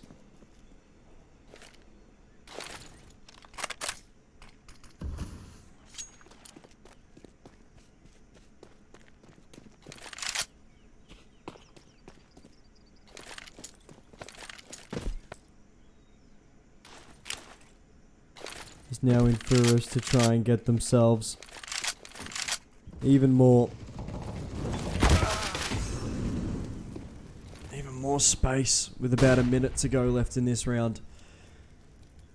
Inko Domas to lead the way over towards the mid portion of this A split. It's really going to be down to the triple hold here for Intrux on this A site. We're going to see Domas put it up for one. Domas needs to find the second and will. Jaguar to fall as Tiero able to find himself a second. Potential for him to try and isolate the jewel to get himself 3, but Inko able to find the frag before, well, that became really worse. There's now that M4A1S of Vicrod having to rotate over towards B, just unable to find the bomb carrier as he started to run off.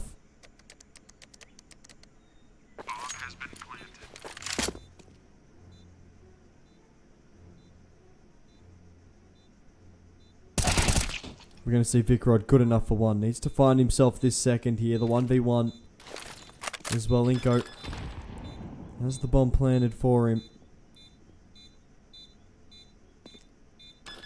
Does hear that footstep.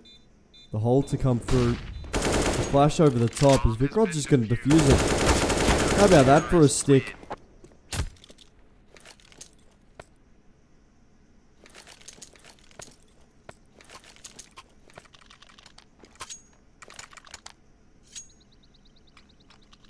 So we are going to see Kevin now.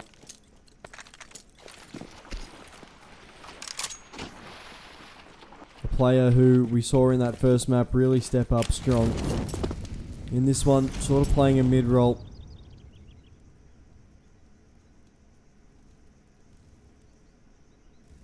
Now, more importantly,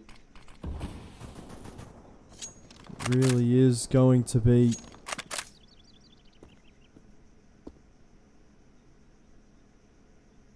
down to a lot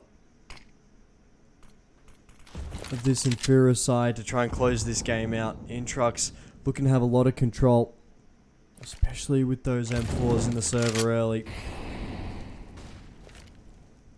There's now Inferus trying to play around them.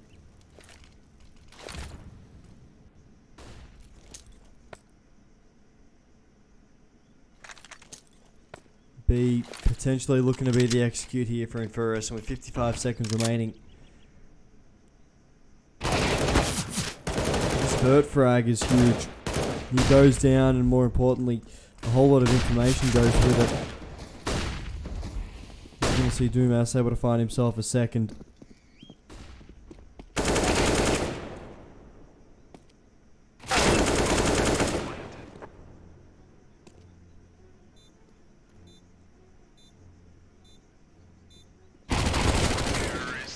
We're now going to see Inco.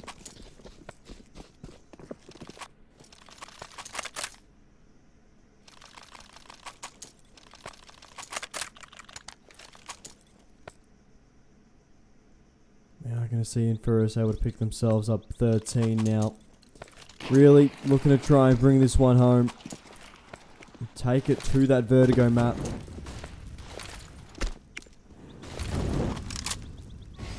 To really be in a position where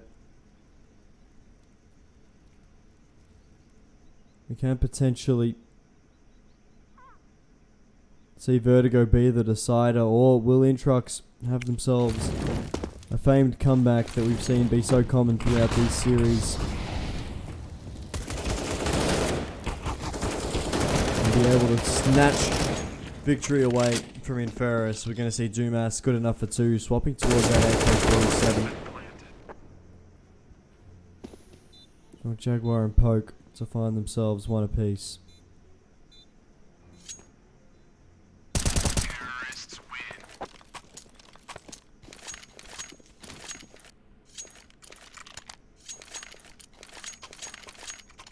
Well, Inferus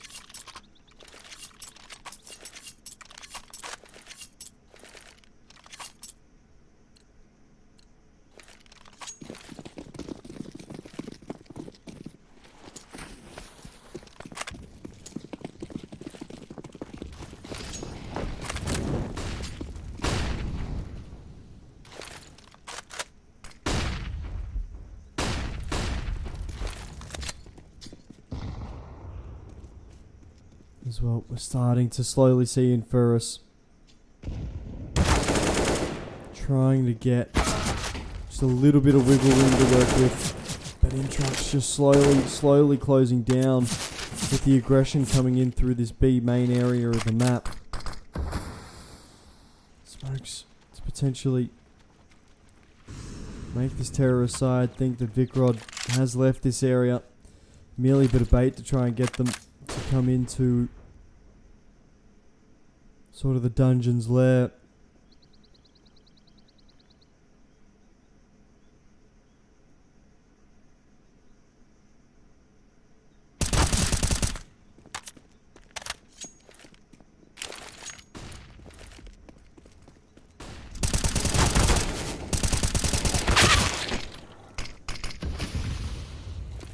We are going to see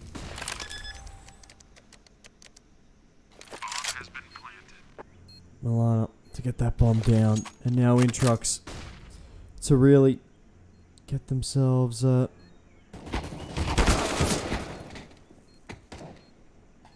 into a 1v1 situation. Inferus really relying on Milana here to find the frag. Kevin knows where he is. Really is looking for it as Kevin holds strong. Able to find the frag that he oh so desperately needed as INTRUX to pick up 9. Not only winning. Bomb has been defused. Counter-terrorists win.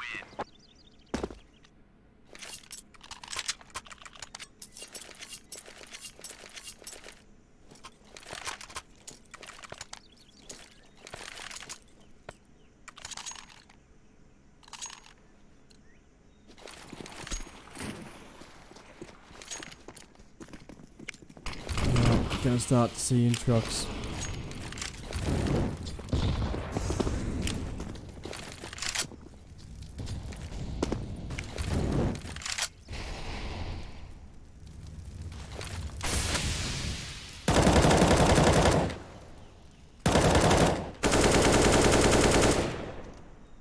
Yeah, going to start to slowly see Jinko.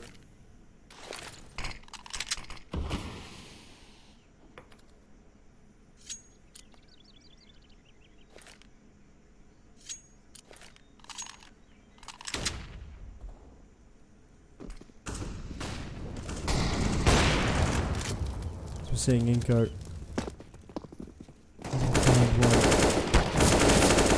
Domas to be able to find another.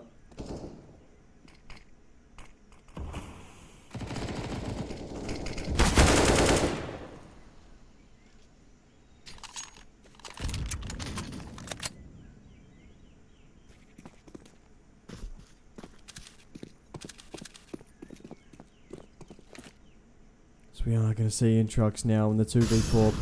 Still trying to defend this B site.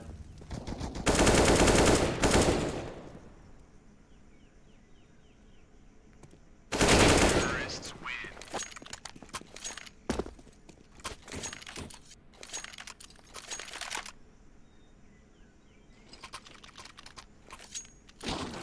Yeah, going to see in a fuse pick up 15 now.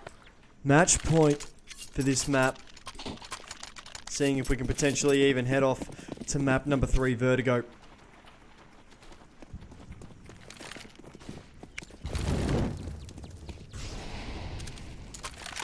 So we are starting to slowly see INTRUX really having to rely on these MP9s in the server so far. Haven't seen...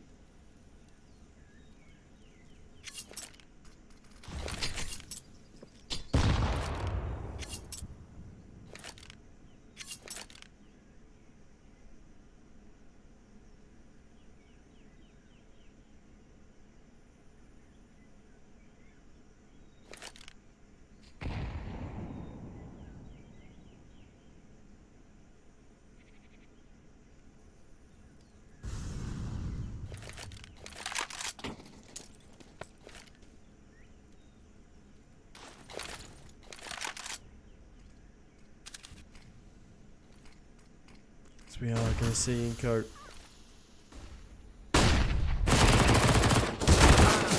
Tiero, good enough for one, eventually to be traded out. That's one of those MP9s gone from the server, leaving just the pistols and a single MP9 left.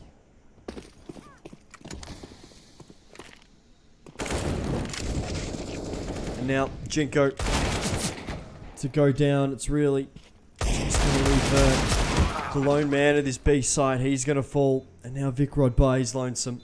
Needs to be able to try and find at least something here and can't.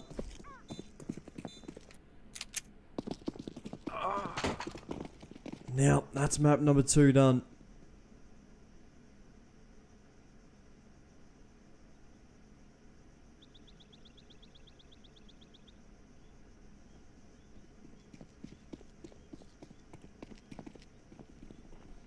As well, we're going to have ourselves a bit of a quick break. We'll get back to you with the 3rd and final map, Vertigo, as we look to try and wrap everything up. Ladies and gentlemen, we'll be right back. Stay tuned. Maybe even top up that bevy. Who knows? We'll start to slowly try to wrap this best of 3 up, and hopefully in a few getting to ESEA. See you guys. We'll be right back.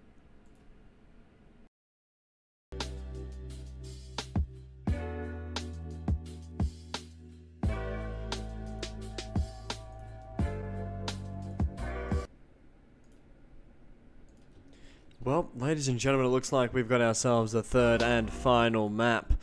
Set to definitely be one hell of a best of 3 series that it has been so far. We've seen upsets, we've seen back and forths.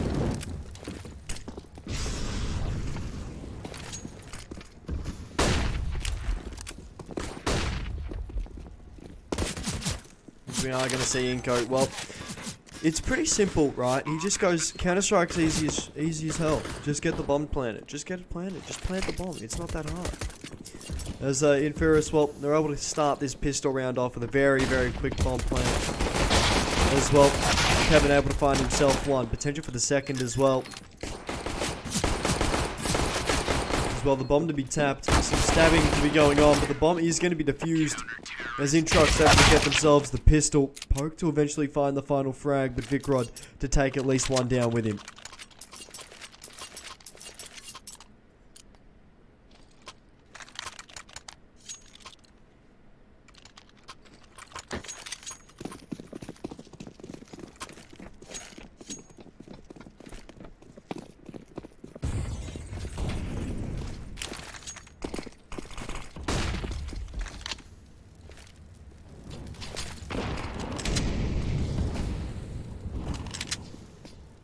We are going to start to see Tiero. More importantly, what's looking to be a rotation over it's potentially this B area of the map. INTRUX did come out winning pistol, so they're going to come out with a few rifles and all that. Domas, no reaction to the flash, is just going to go straight down. But the stairs control just now be taken by Inferus.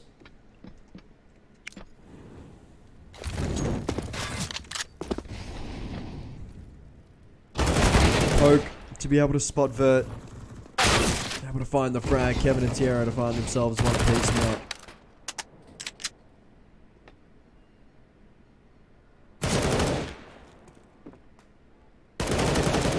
So we're going to see Jaguar able to find another Inferus. Now leaving it down to the one-on-one. Vicrod to come out on top though. INTRUX. How many times have we seen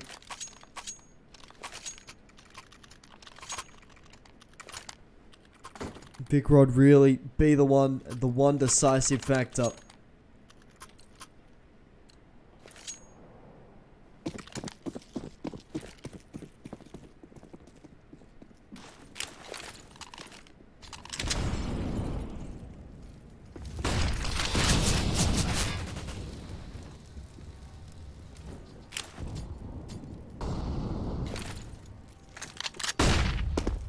We are now starting to slowly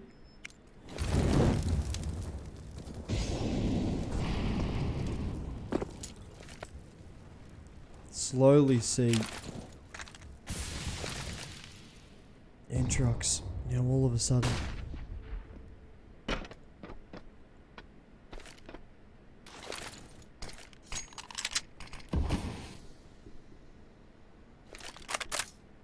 really trying to shut down this B stairs aggression coming in through here from Inferus. We're going to see Kevin able to find himself two with that MP9. Still playing close quarters, able to triple up. Can't make it 4 though, Inco.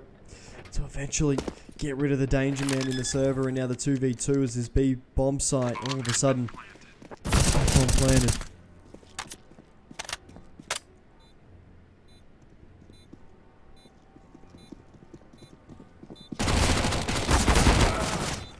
Inco able to find one.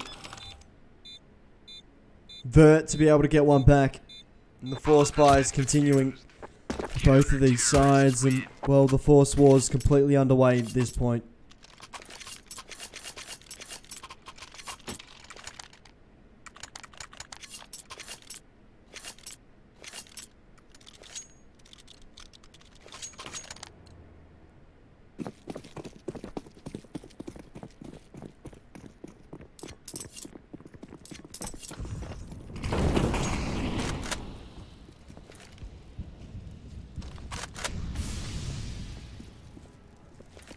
as well. Yet again, rifles to come out once more. We are starting to slowly see this CT buy come through. The AWP on Tiero. He's expected to have himself a big showing. He's still in position here. He's close good enough for one. Won't expect it. Vicrod will be traded, however. Inco to find one more.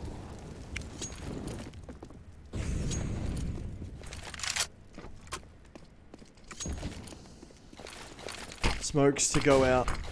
4v2. There's now Jaguar. Bomb has been planted.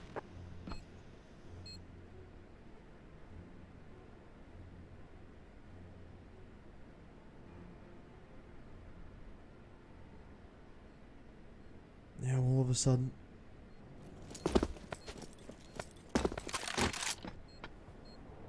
potentially even a hunt to be going through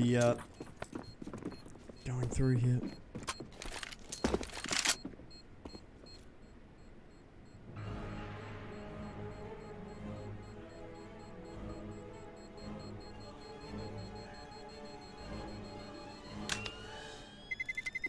Terrorists win.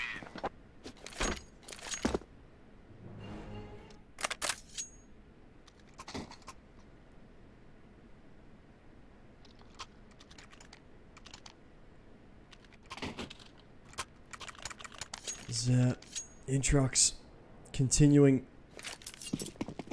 to try and maintain this lead. They do lose the first round here. Inferus do all of a sudden, you know, able to get themselves around, able to get themselves a bit of a boost to that economy. So we are going to see Jaguar continue to hold strong, find himself one.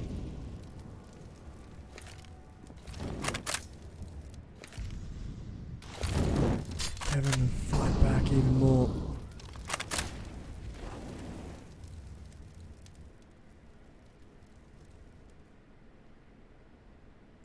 There's Vert.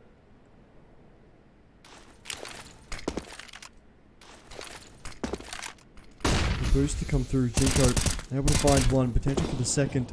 Unable to get the AWP.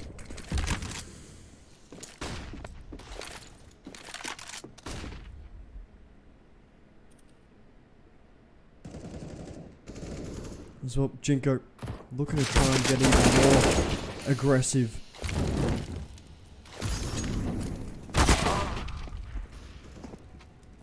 Zinko able to find one.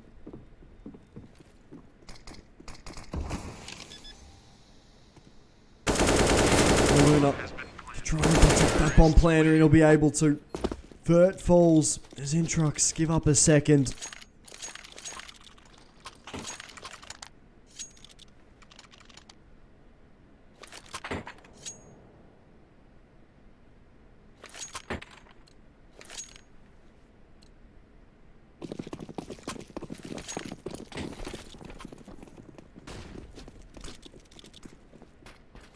Now, we're going to start to slowly see Maluna being that aggressive force around that ramp area of the map. Zero potentially to get even more aggressive to push through it. Poke to try and take on a few fights through B. There's Kevin able to find one. Poke.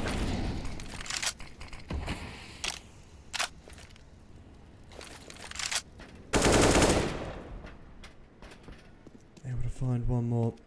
Tierra now left by his lonesome with the pistol. Bomb has been planted.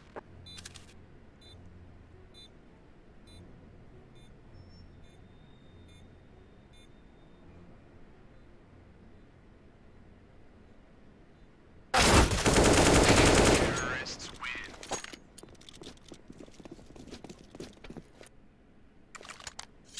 That pistol unable to do all too much.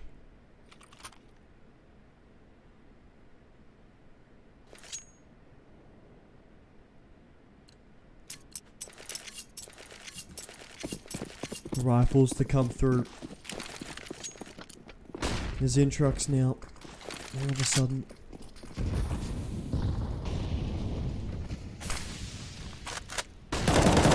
Really looking to try and have themselves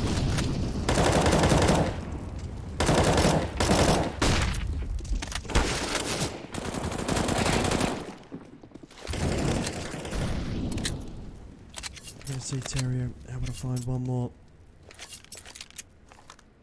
5v3 in the server so far.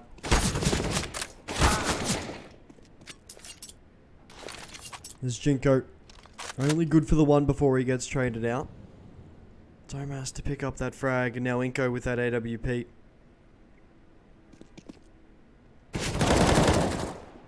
Really looking to try and continue to capitalize.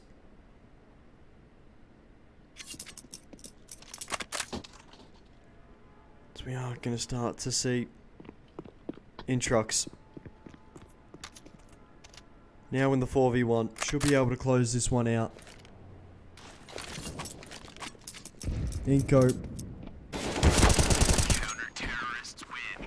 not able to find all too much. Is instead going to go down, and now we see INTRUX able to pick themselves up 4.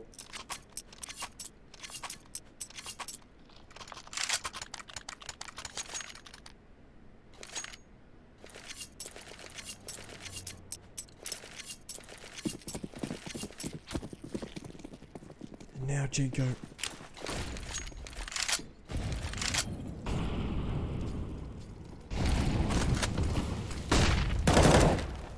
Now Vert.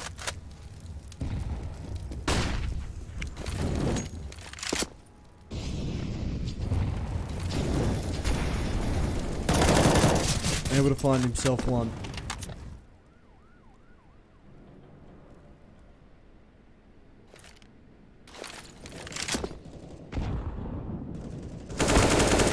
As we're going to see Jinko holding strong through the sandbags area of the map eventually.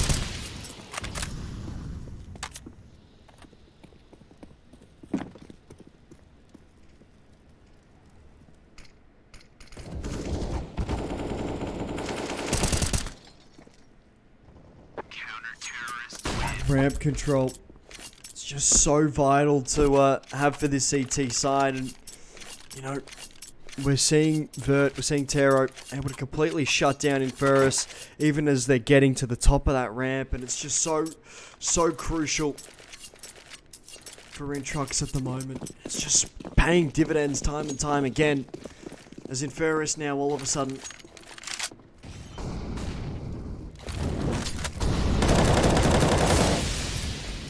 able to continue to try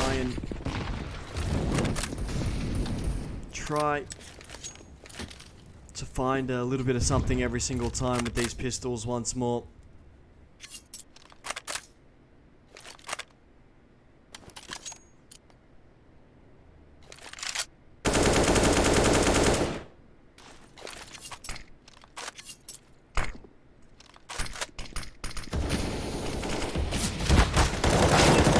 We are going to see Maluna able to take out his own teammate though. INTRUX can be very happy with that, but now INTRUX to live with 3, carrying 3 rifles over. Those pistols still being able to take 2 out is crucial, as we are going to see the AKs come in once more for this Inferus side.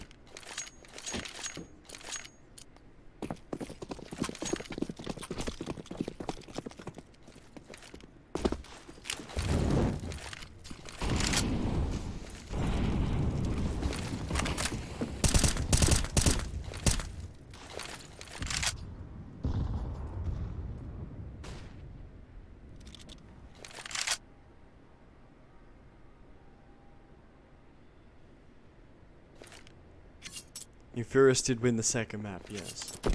We are going to see INTRUX feeling a little bit more comfortable, looking a little bit more comfortable as Kevin able to find Dumas.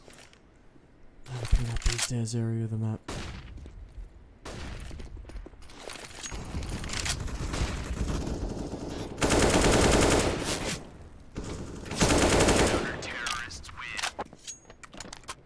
So we are going to see INTRUX able to pick themselves up 7. After just completely shutting down what was looking to be a very, very threatening B-stairs sort of area of the match, Inferus. Well, another timeout called once again. We're having ourselves a bit of a timeout-a-thon at the moment in the server. And it looks as if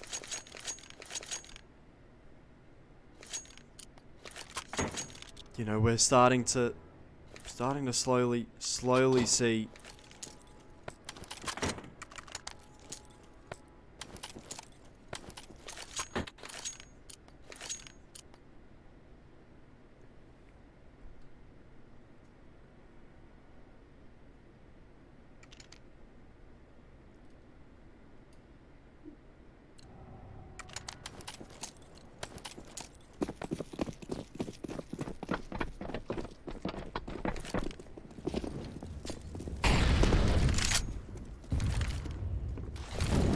going to see Kevin. Once again, this B anchor, so crucial. With Domus already so low, this nade could potentially even finish the job. Domus just getting out of the way at that last second. Some utility to come through. Spotting that utility, Kevin. Really wanting to get aggressive, and with flashes to come over the top, Kevin is going to go find himself two. Potential for the third as well, as Kevin moving to try and deal with this mid-rotation. Good enough for one. Potential for the second. As we're going to see Vicrod and Jinko able to find one apiece. Coming in through for the swipe.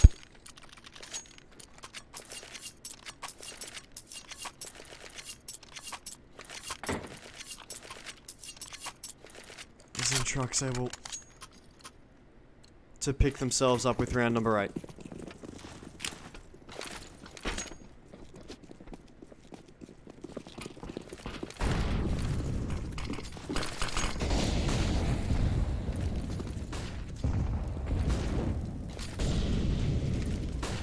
So we are now starting to see INTRUX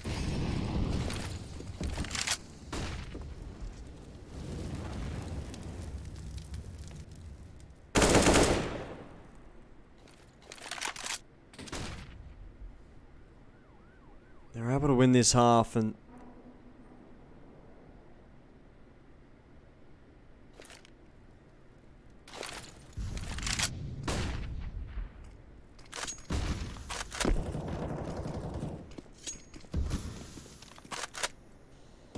we are going to see a lot of control being taken at the moment here by INTRUX. Yeah, they've given up a fair bit of ramp.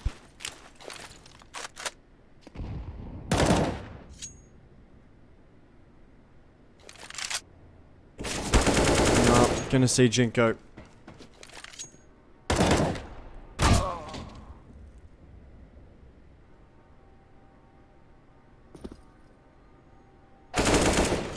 So we are gonna see Poke able to find one.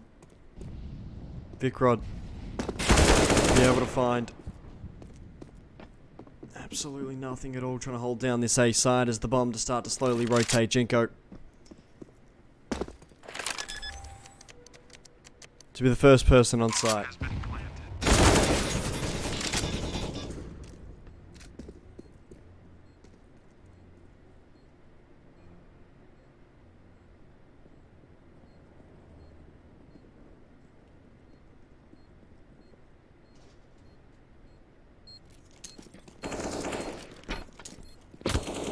So we are going to see Inko.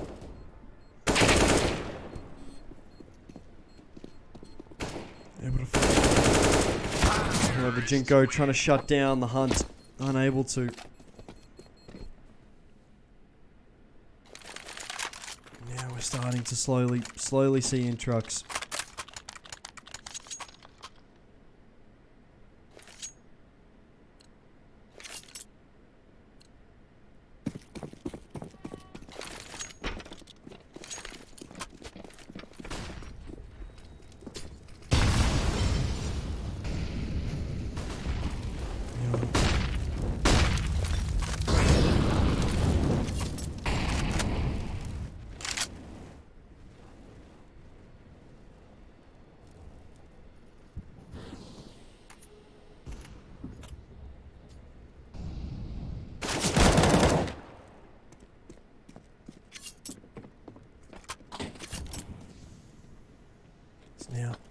It's all really going to be down to this Inferus sort of core to really try and pick apart an INTRUX here.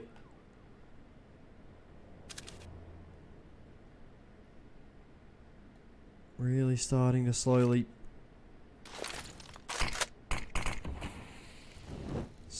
see that INTRUX now really trying to get themselves going, get themselves in a position where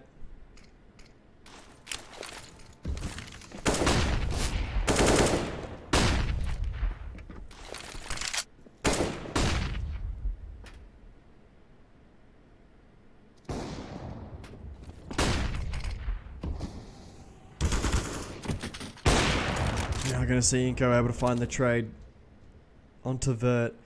Jaguar coming up through this yellow area. Has to be found here by Vicrod to ensure that INTRUX can win this round. As the bomb just going to be stuck. We're going to see Inco rush and the bomb to be defused. Round 14 heading the way of INTRUX as well. Counter-terrorists win.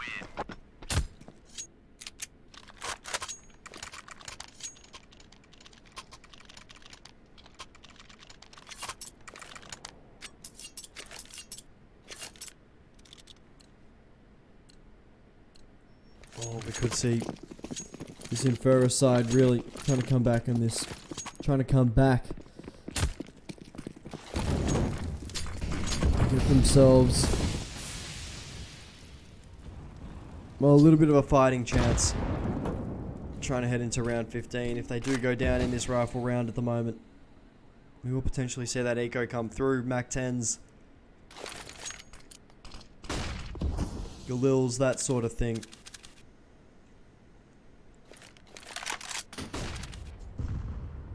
Now it's really going to be down to INTRUX's CT side here. Are they able to hold strong? Are they able to get themselves to that 10, potentially even 11 mark? As well, Linko able to find Vicrod after he takes 2.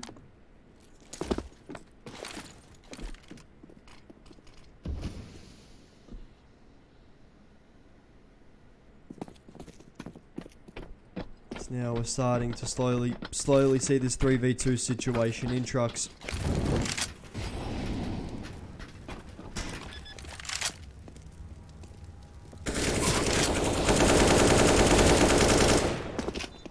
now leaving it all down to Tierra.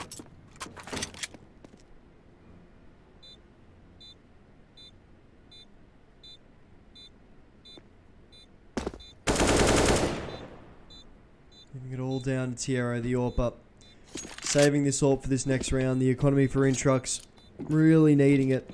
MP9s is probably going to be the main buy in this next round. Could potentially even see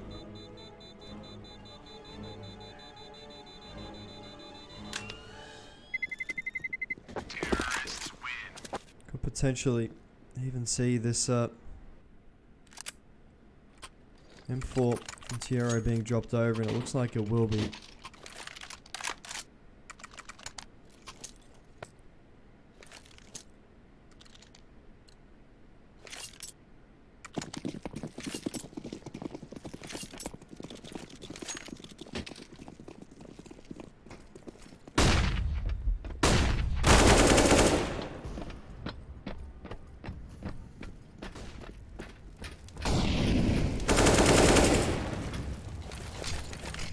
Well, good enough for one. Maluna to get one back. Jinko fighting against Poke. Coming out on top of the duel. As now Vicrod and Jinko need themselves one hell of a performance between the two of them to try to get to 10 here. A 6 to 9 half probably won't be good enough, especially on your CT side here of Vertigo. Zinko to get that bomb down.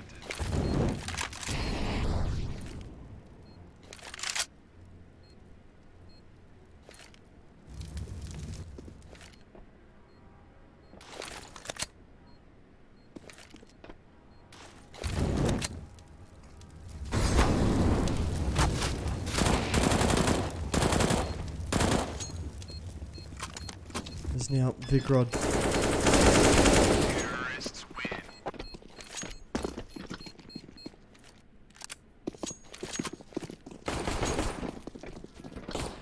Unable to close it out for Intrux. Inferus to pick themselves up 6.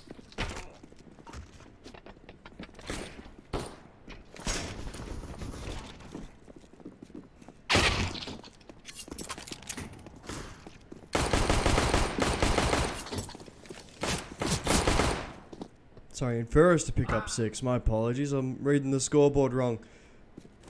But still, a very sort of meh first half from both of these teams. It's kind of what we expected. The CT side comes out on top. Inferus didn't do anything special. Intrux didn't do anything special.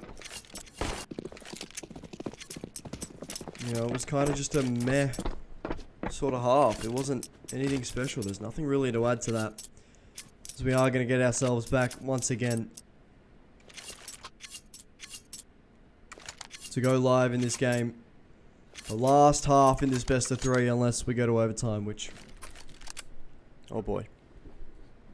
3 hours worth of Counter-Strike for both of these teams. ESEA main for the winner. And another season of intermediate for the loser.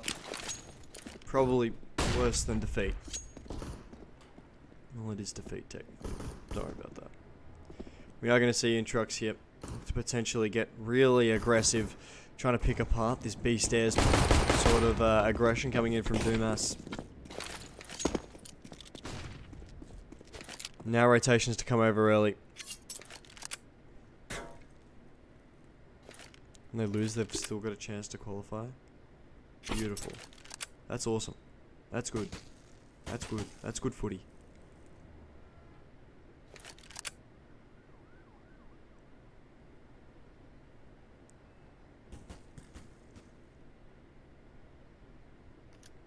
It's pretty good footy.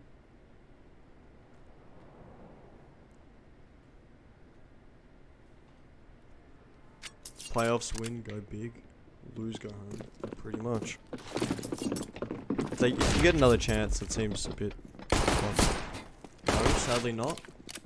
Beautiful. Chat's lying to me. Alright. Oh, I'll keep that in mind. I'll keep that in mind, chat. You're lying to me. We are going to see that bomb go down for Intrux at the moment.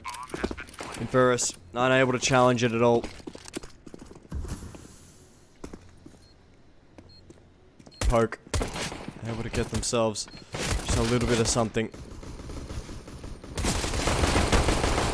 We're going to see Tierra good enough for 1, able to double up. Potential for the 3rd, and he will all of a sudden just trying to find this last player as Poke.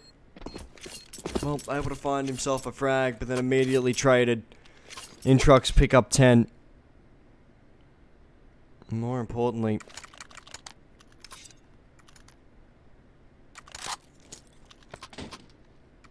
we're starting to slowly see Inferus try to get themselves even more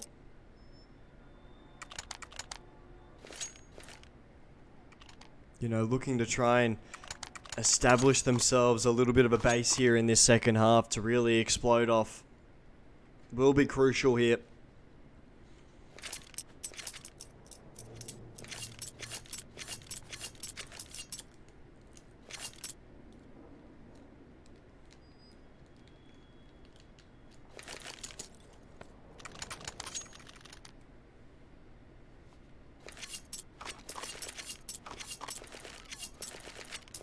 There's another timeout to be called. Still, I spoke upon this last map, but the amount of timeouts being called so far in this best of 3. As a player, personally, I just want to play. I really don't want to be stuck in timeouts, honestly. I absolutely... It annoys me. It does my head in, honestly.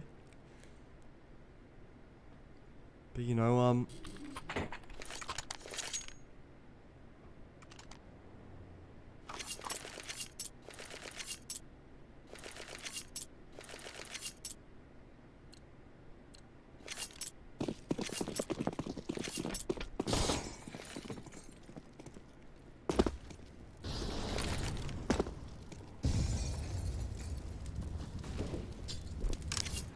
as well, Dumas taking a little bit of damage early on. We're seeing a triple stack early.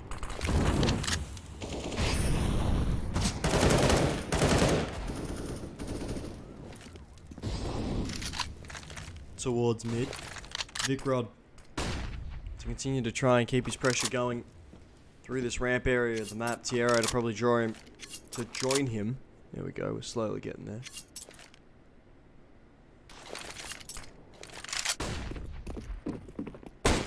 There's Inko.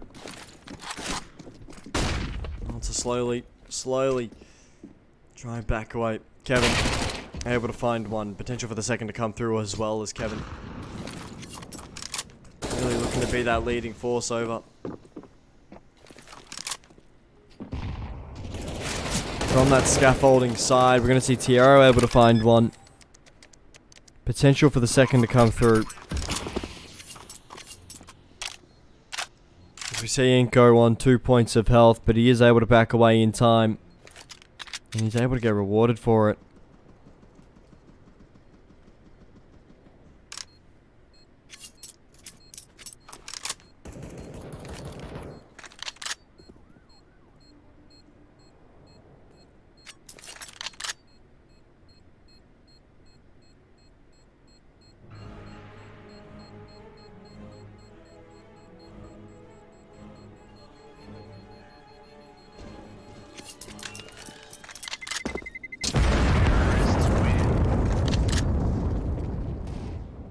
We are starting to slowly see INTRUX running away with this one. The bomb to go off.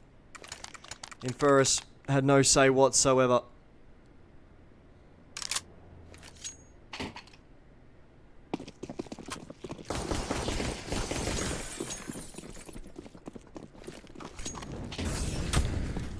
And now, ramp, especially for this T side, is going to be really crucial. INTRUX really needing to maintain and establish a lot of his ramp control so far.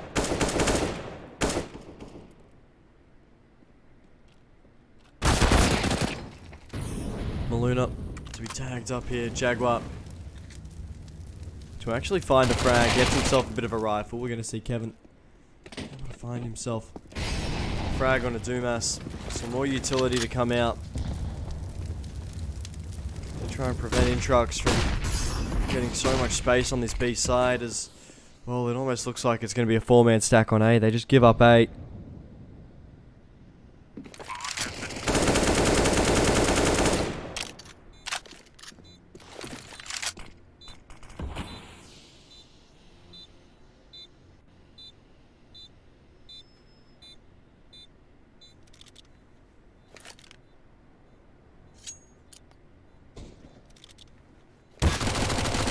Now I'm going to see Kevin trying to go hunting, trying to farm up a little bit of cash here with these Mac 10s. Maluna to go down. Inko to find a frag. It's now Tiero. The question is he going to be able to try and find even more cash with this Mac 10? And he is. A lot of cash for INTRUX here at the moment. And it looks to definitely be splashed.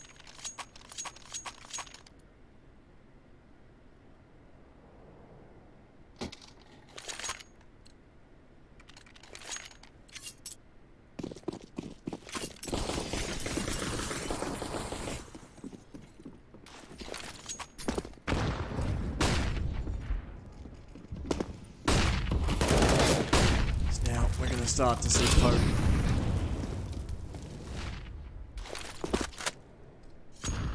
Really just trying to fight off some of these INTRUX boys. Is now Vicrod, Jinko, especially focusing on a lot of this mid control. Jinko gets so aggressive, able to find one through CT. That elevator player is going to get a little bit of backup here. Push through the smoke as Milana able to find himself one, eventually going to be traded. Vicrod and Vert find themselves one apiece. Vicrod actually falls, and now 2v3 situation.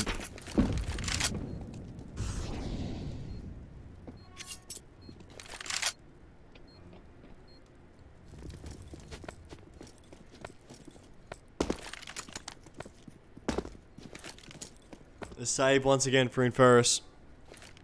So they allow INTRUX to pick themselves up 13.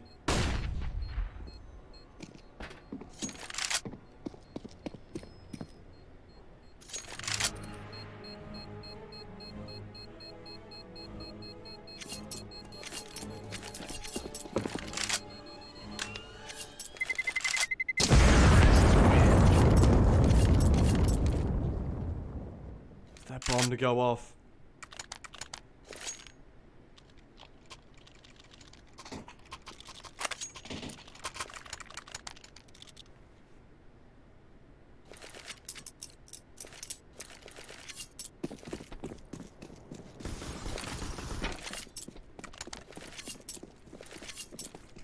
We are going to see INTRUX able to pick themselves up 13. 3 rounds away from ESEA main. Inferus 10.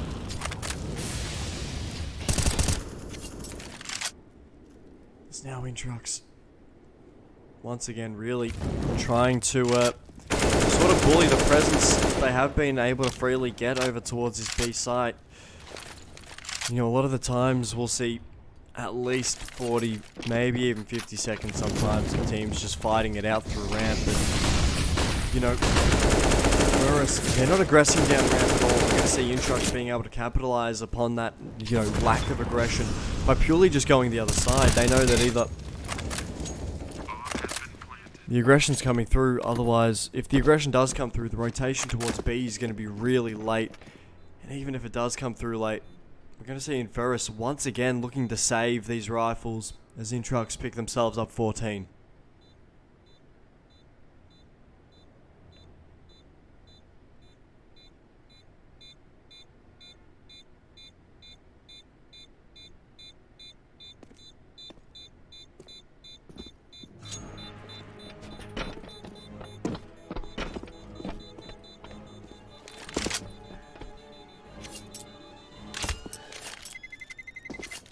We are gonna see INTRUX able to pick up 14.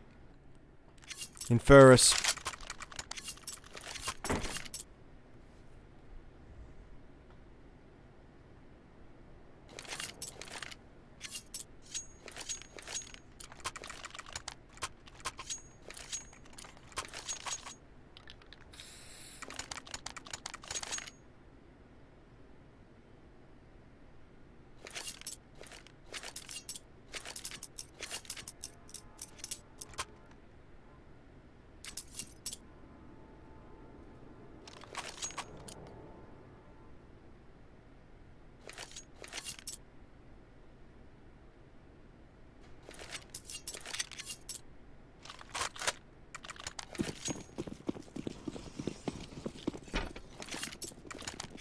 Now, we're going to see INTRUX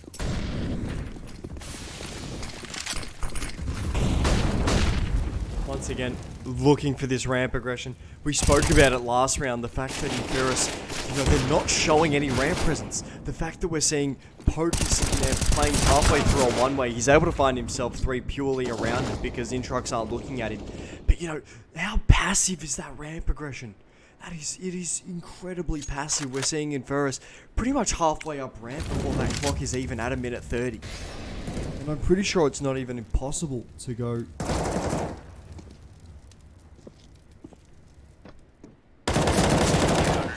Pretty sure it's not even possible to go from spawn to midway through ramp in about 15 seconds, but we've seen INTRUX just do it right there. Lucky that Poke was able to get control of that whole situation, otherwise we could have just completely seen that A site blow extremely open. We've seen INTRUX be able to completely pick on Inferus for these kinds of things.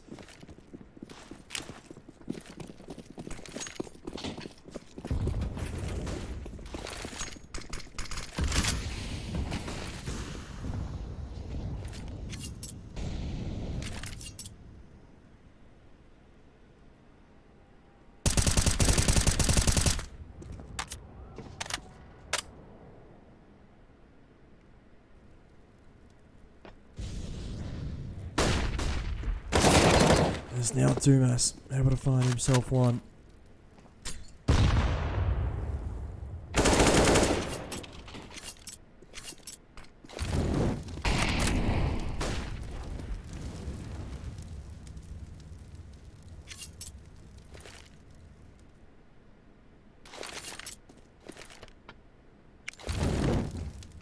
going to see INTRUX. Now, look to go to old trusty, old reliable. This B-side here, Jaguar playing his backdoor sight. Good enough for one. Able to double up for the second, potentially the third to go through. But Tierra to find the final, to find a frag poke, to get the trade.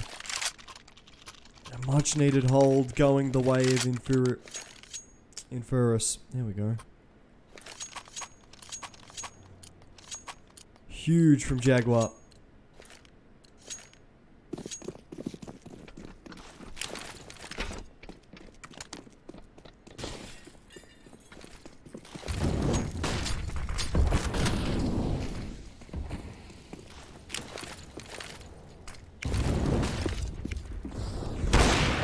Now going to see Inko able to find himself a second. Jaguar to find one back. And more importantly, we're going to see INTRUX here, now in the 5v2. INTRUX really could potentially have the start of a comeback on their hands they have to deal with.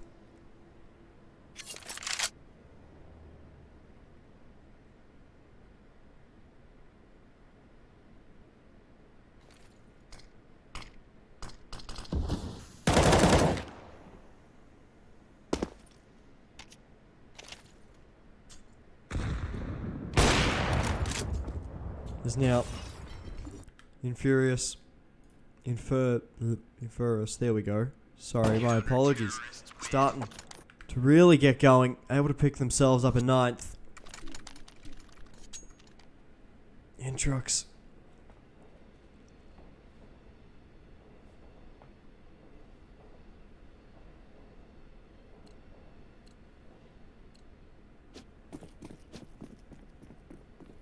Now, really trying to have a bit of a bash here, a bit of a mid brash here with the pistols. We're going to see Maluna able to find one, doubles up for the second, can't find the third though. Has Vert to find one back. Inko has himself a shot, doubles up this time. A bit of a rare miss from him in there as well. Poke to be able to cover him though. And so we're going to start to see Inferus able to pick themselves up. Number 10.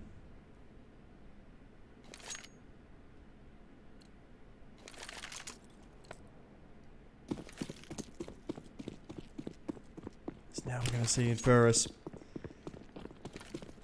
The CT side has to have so much reliance on it.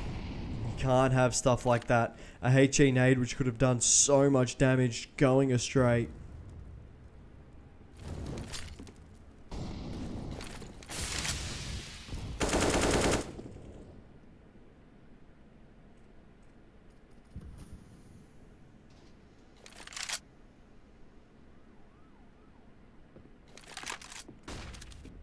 Now we're going to see Inferus.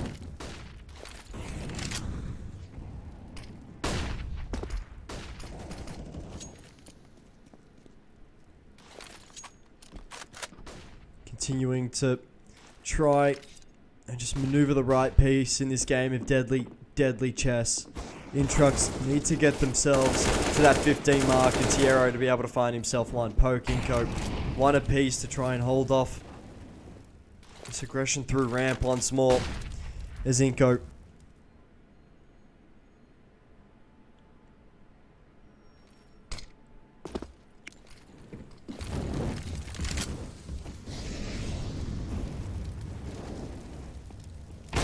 We're going to see Inko holding down with the AWP, able to double up as Jinko, sort of the Inko doppelganger, able to recover that bomb. And now with 20 seconds remaining, a re-smoke has to come in, but here's the thing, there's no smoke. Smoke's to come through over the top. It's really got to be down to Jinko, unable to find anything, walks straight into the crossfire. As Inferus able to pick themselves up 11.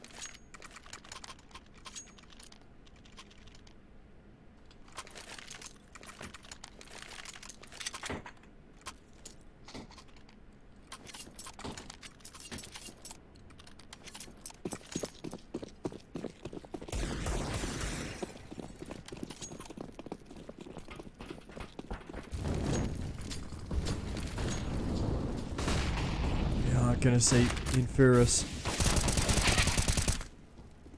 Poke able to double up. Inco to find one more with the flames, and now INTRUX with the pistol rush completely left astray.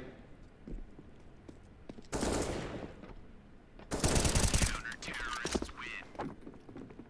So we're going to see INTRUX able to pick up 14.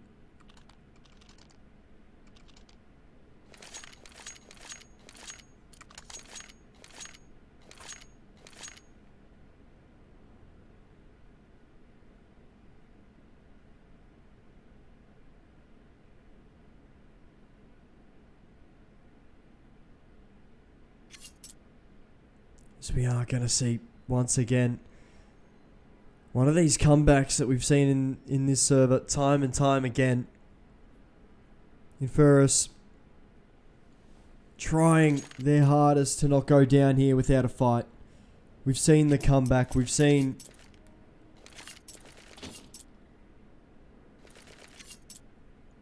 these boys give everything they've got.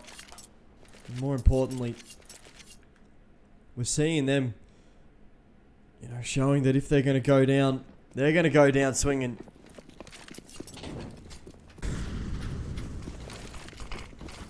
It's now Vert.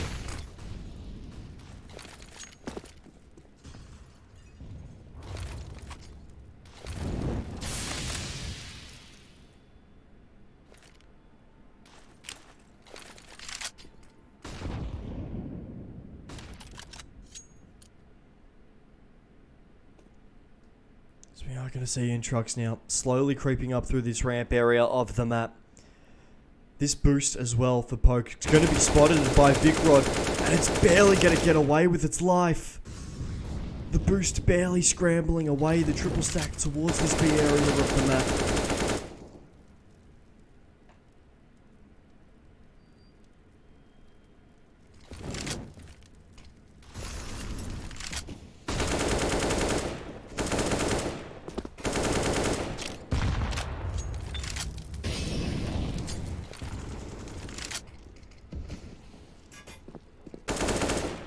We are going to see Tierra.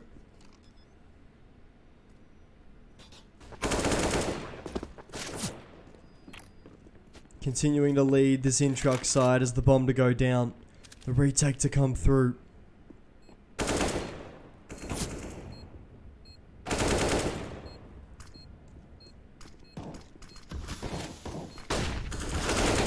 We are going to see Kevin.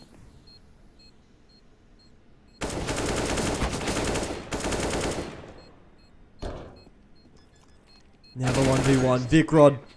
How many times have we seen him in the 1v1 so far, so clean?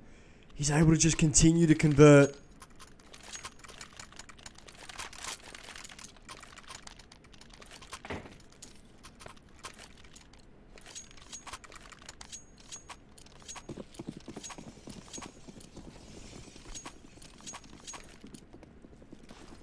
I mean, wouldn't you say spam this egg?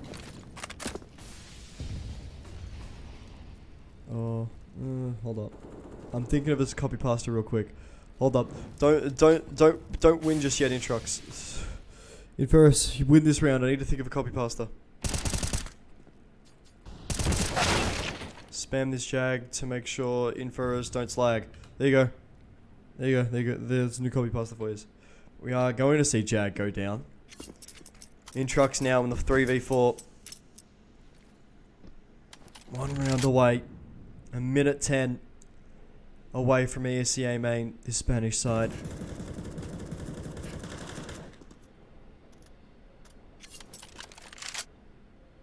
So we're going to see Tierra.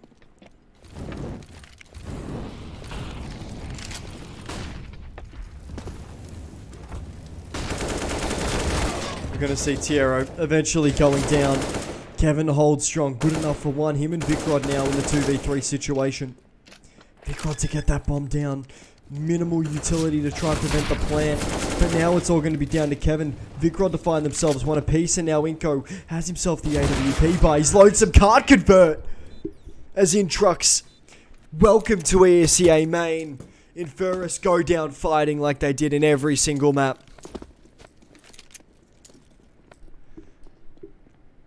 3.5 hours of Counter-Strike, ladies and gentlemen. as INTRUX, well, the Spaniards go to ESEA main and Inferus. Well, I don't want to say it, but I think they might have another season ESEA Intermediate. I'm sorry, boys. I'm sorry. But I'd love to thank every single one of you here for joining us. GG's all around. Honestly, from the bottom of my heart.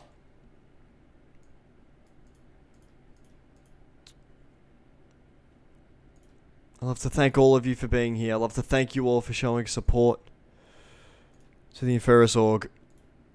As INTRUX do take out the game 12-16. That's absolutely huge. Huge game from both teams. And it only continued to get better and better. Amazing Counter-Strike. But ladies and gentlemen, our time has come. We have to end the stream. It's been nearly 4 hours of Counter-Strike. So many timeouts. But of course, I hope you guys have enjoyed the cast so far. I've been your so far. It sounds like there's another best of 3 to go. No, there's no second best of 3. I'd love to thank you all for being here. I've been your caster Flamboyant. Show some love to not only Inferus on socials, but myself. It'd be much appreciated. But still, I hope you guys have an amazing night, potentially even week as well. GG well played to all players. I gotta get out of here. So make sure you guys stay safe, stay wealthy, stay healthy, and I'll see you guys probably maybe next time. Who knows? Bye, guys.